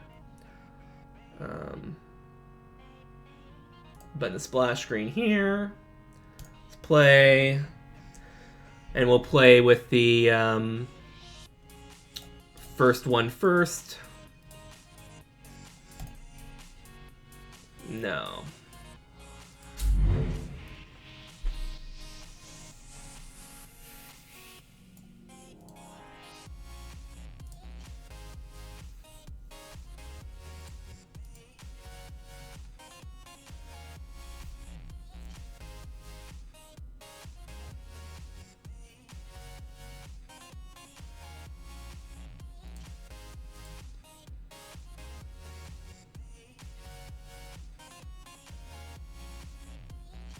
Oh, it's PlayerStart PIA now. But that should be a, well, yeah.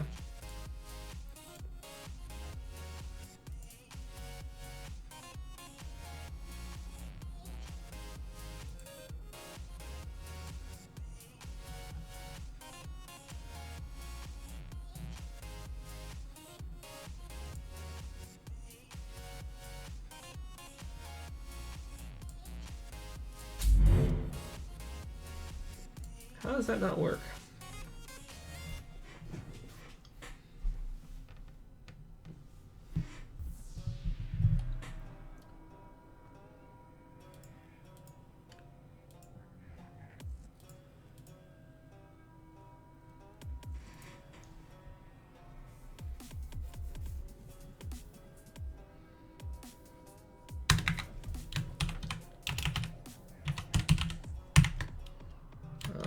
Warning.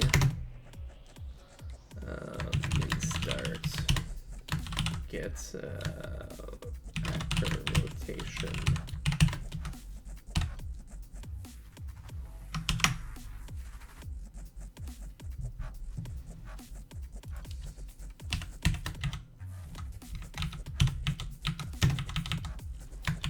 Current start rotation.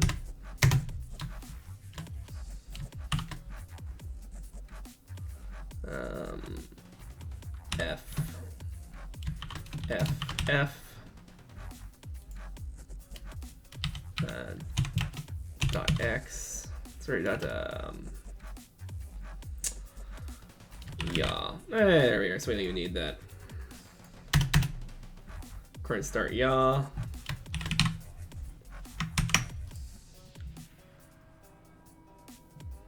I think that's right. So let's make sure we have the log open. Compile failed. Yeah, it didn't work. Where's the UE log thing again?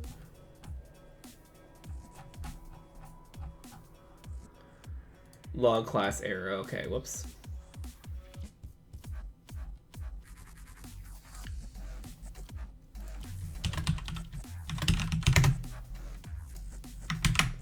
There we are. Forgot log class.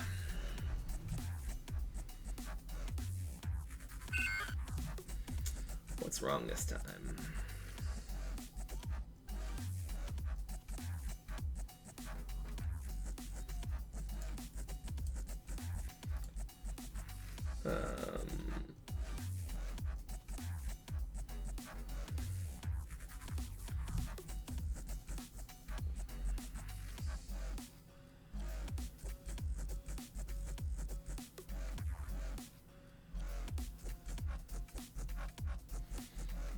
Let's check this. I'm pretty sure.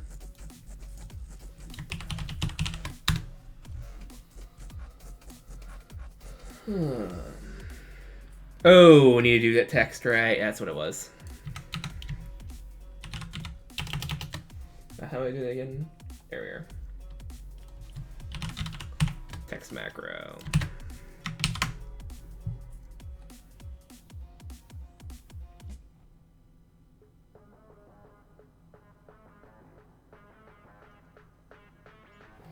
Okay. Things you forget, right?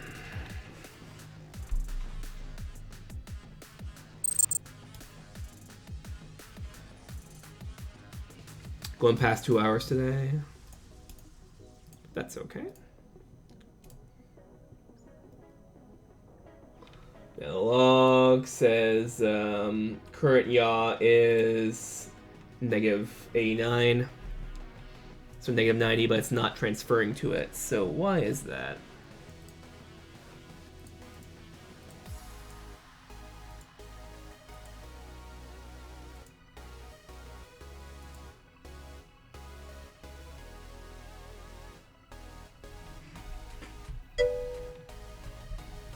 I don't know what it is with you and drinks there, there's...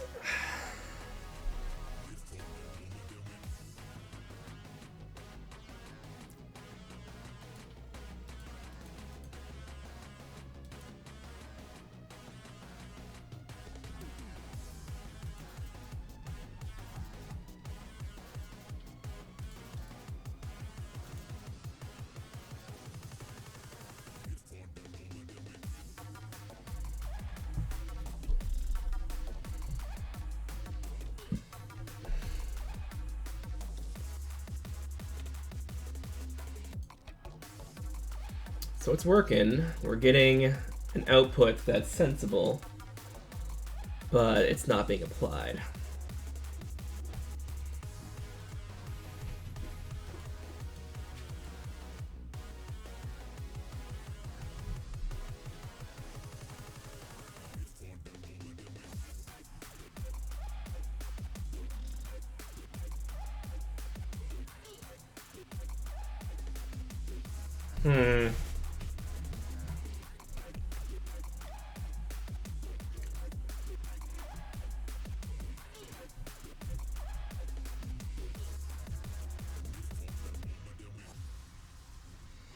Let's try this.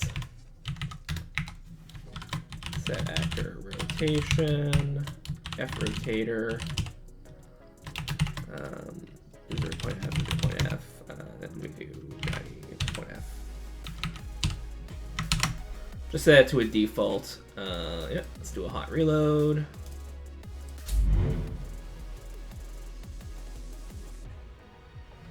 So no matter what we do, it's just gonna be rotated.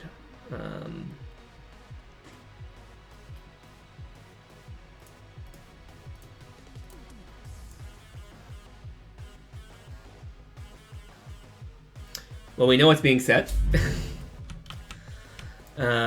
I just realized that it's not roll. It's this one we want.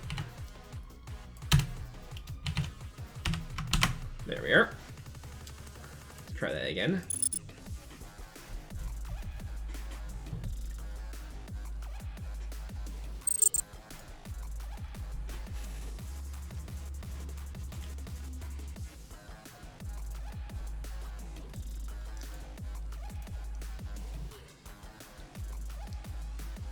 So it's not being set properly. The yaw is being ignored.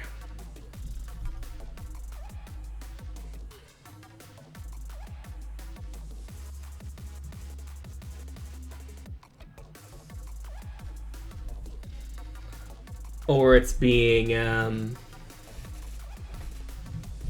overridden by the camera.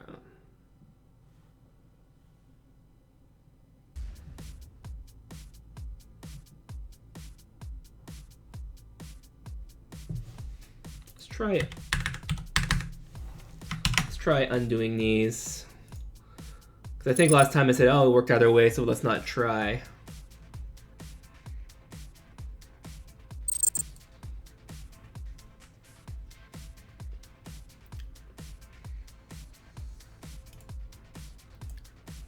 Okay, let's work with that, so let's just not leave it in, but okay.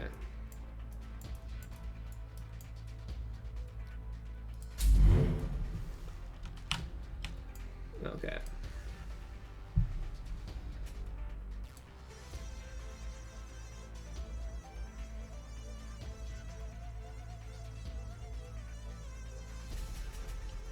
So let's undo this one.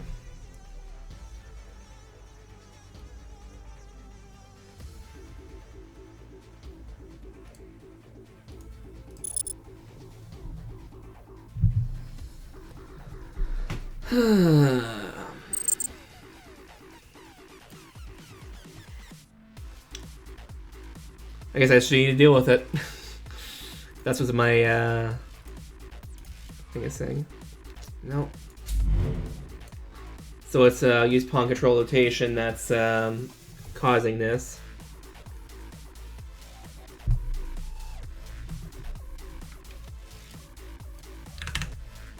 Now I need to fix this.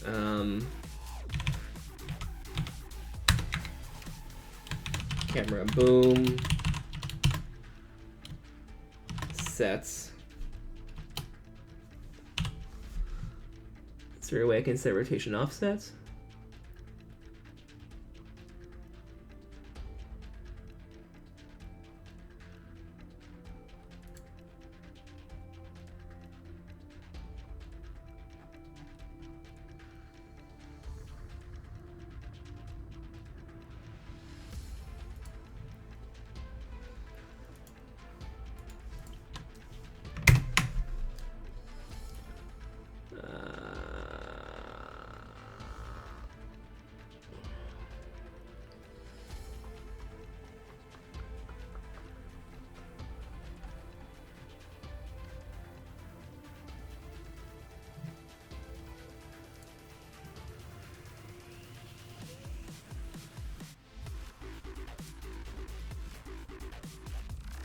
It's a location, but not a rotation offset.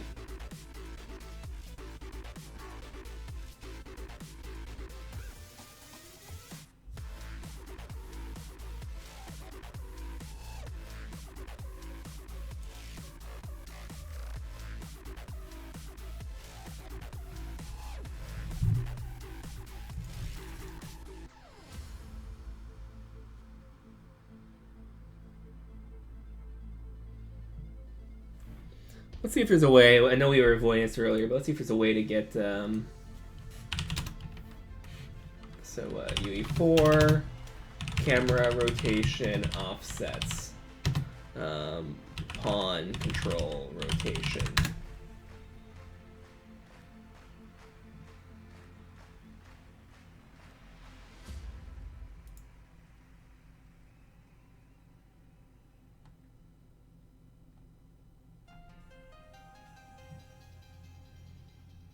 Actually, there's an easy way around this.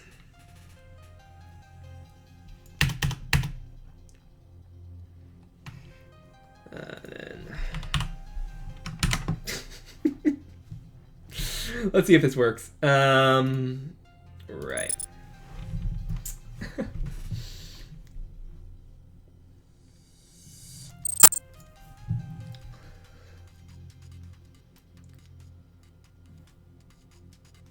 Create a game. We just set it in the value and not touch it. No, it doesn't work.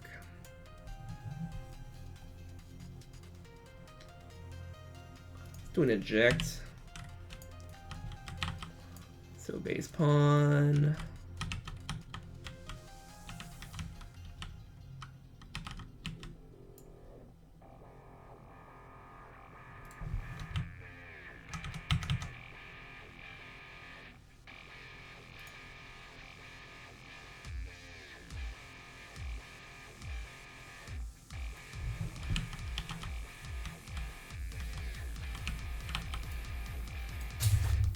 No, wasn't so clever after all. Okay.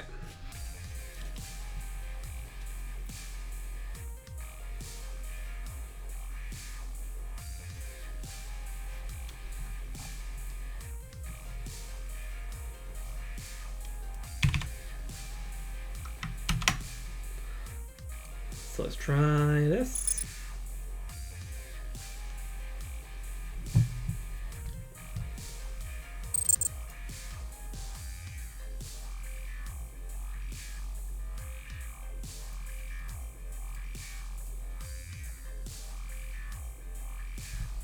Eject.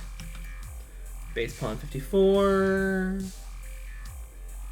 Pitch is negative 50, but that's not apparently right. Camera boom. Roll value.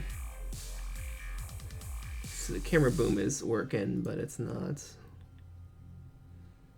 being applied. It's being ignored.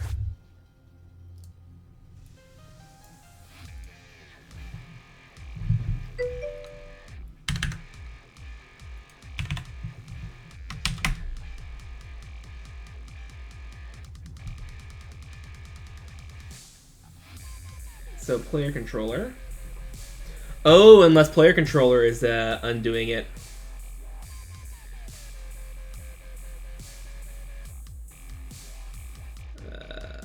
It's possible player controller could be fighting me. That's what the problem is. I don't want menu, I want base player controller. There we are.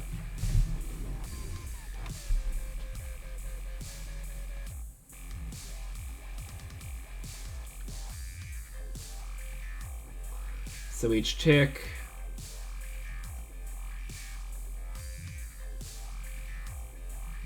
Rotation is here.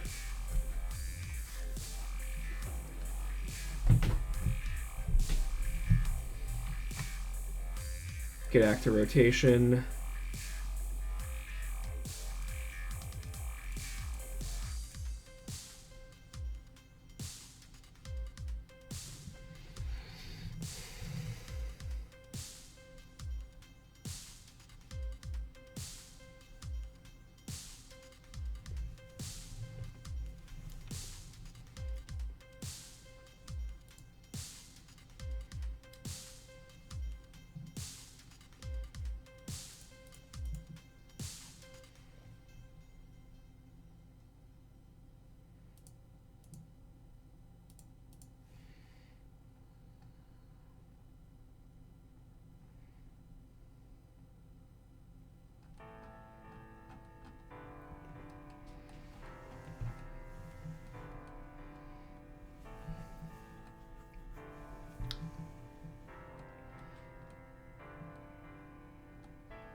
So let's look at the player control might be what's fighting me.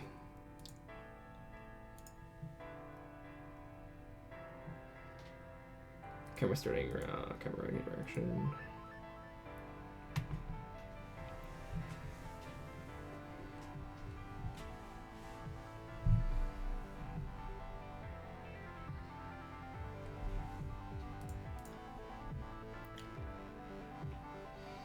So let's try this instead of on the base pawn, setting it here. Well, not instead of. And then we'll have player controller. So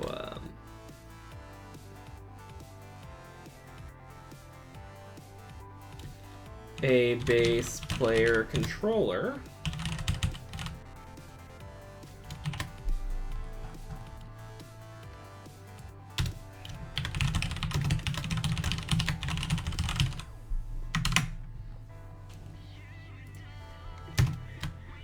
Controller equals get player.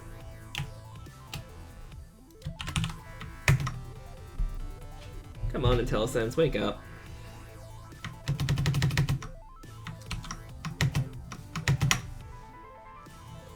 Get player controller.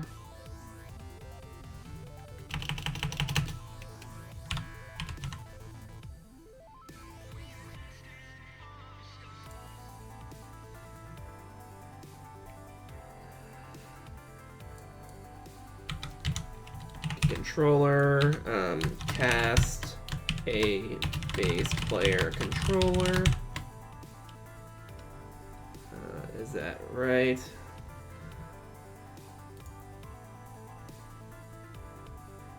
Oh, I need to wrap it in. There we are. If controller controller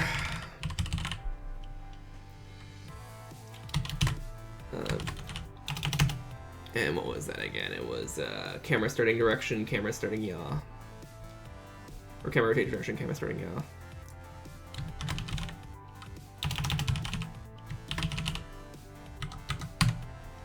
Direction equals min start get actor rotation dot yaw controller. What was your one again? Camera starting yaw.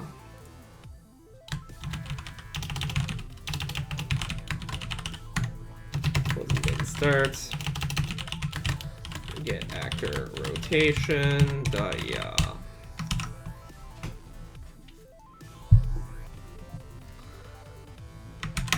There we are. Now this should hot reload fine.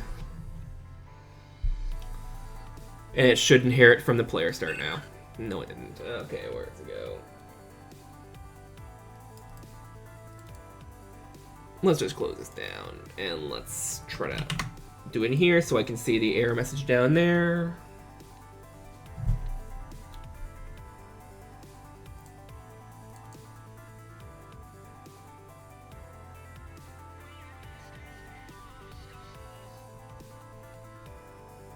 Huh.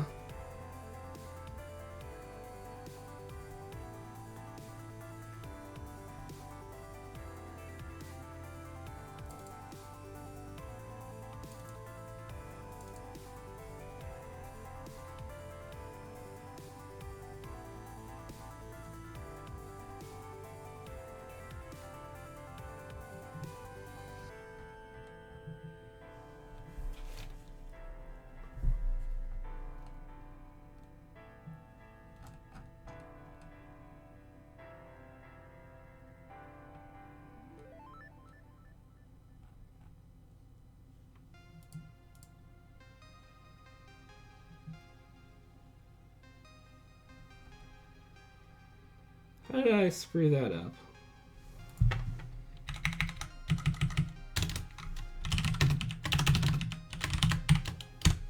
Can't tell.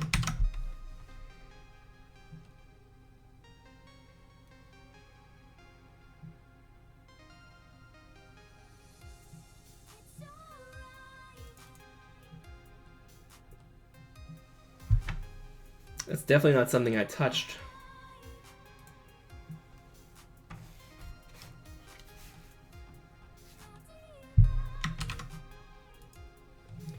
So let's see if that works.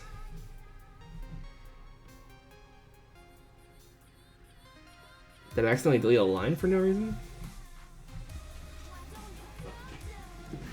I'm actually curious to look back in this and see what happened.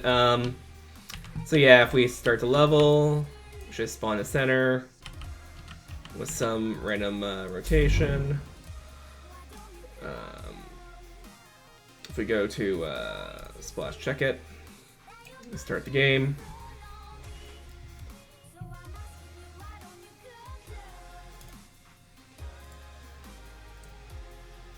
Player 1 disabled. Huh.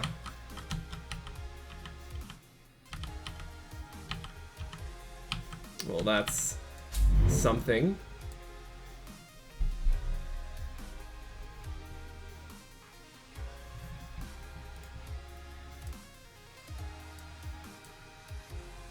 Let's actually have it try it with this one here.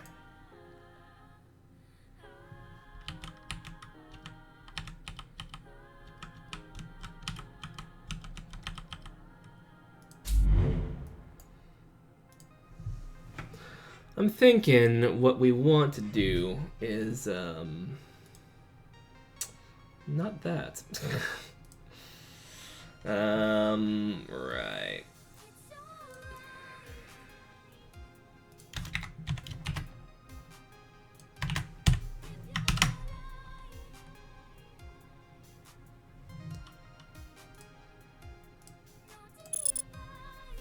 So we're having a problem with the controller fighting us.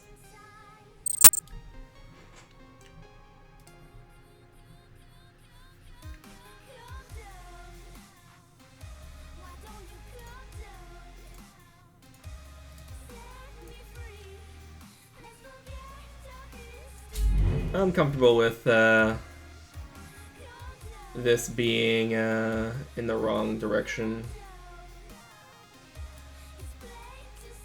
Come on.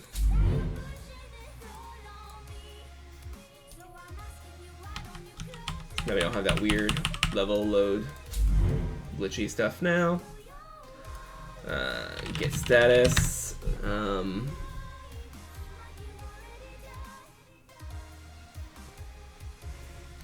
Get diff.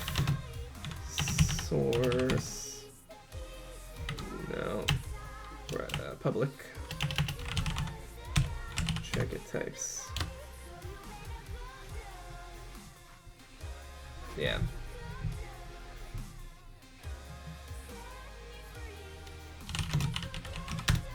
Get commit. AM.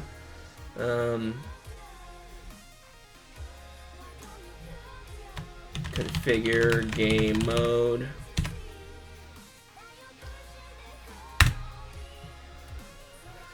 And we'll have some crap in there that we'll have to deal with, but that's okay.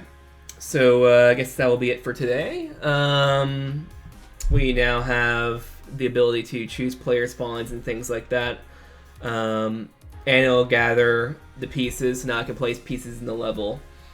And they'll actually do something. So we'll probably start working on a test map now with moves and things like that. So we're probably good with the GameInstance for now.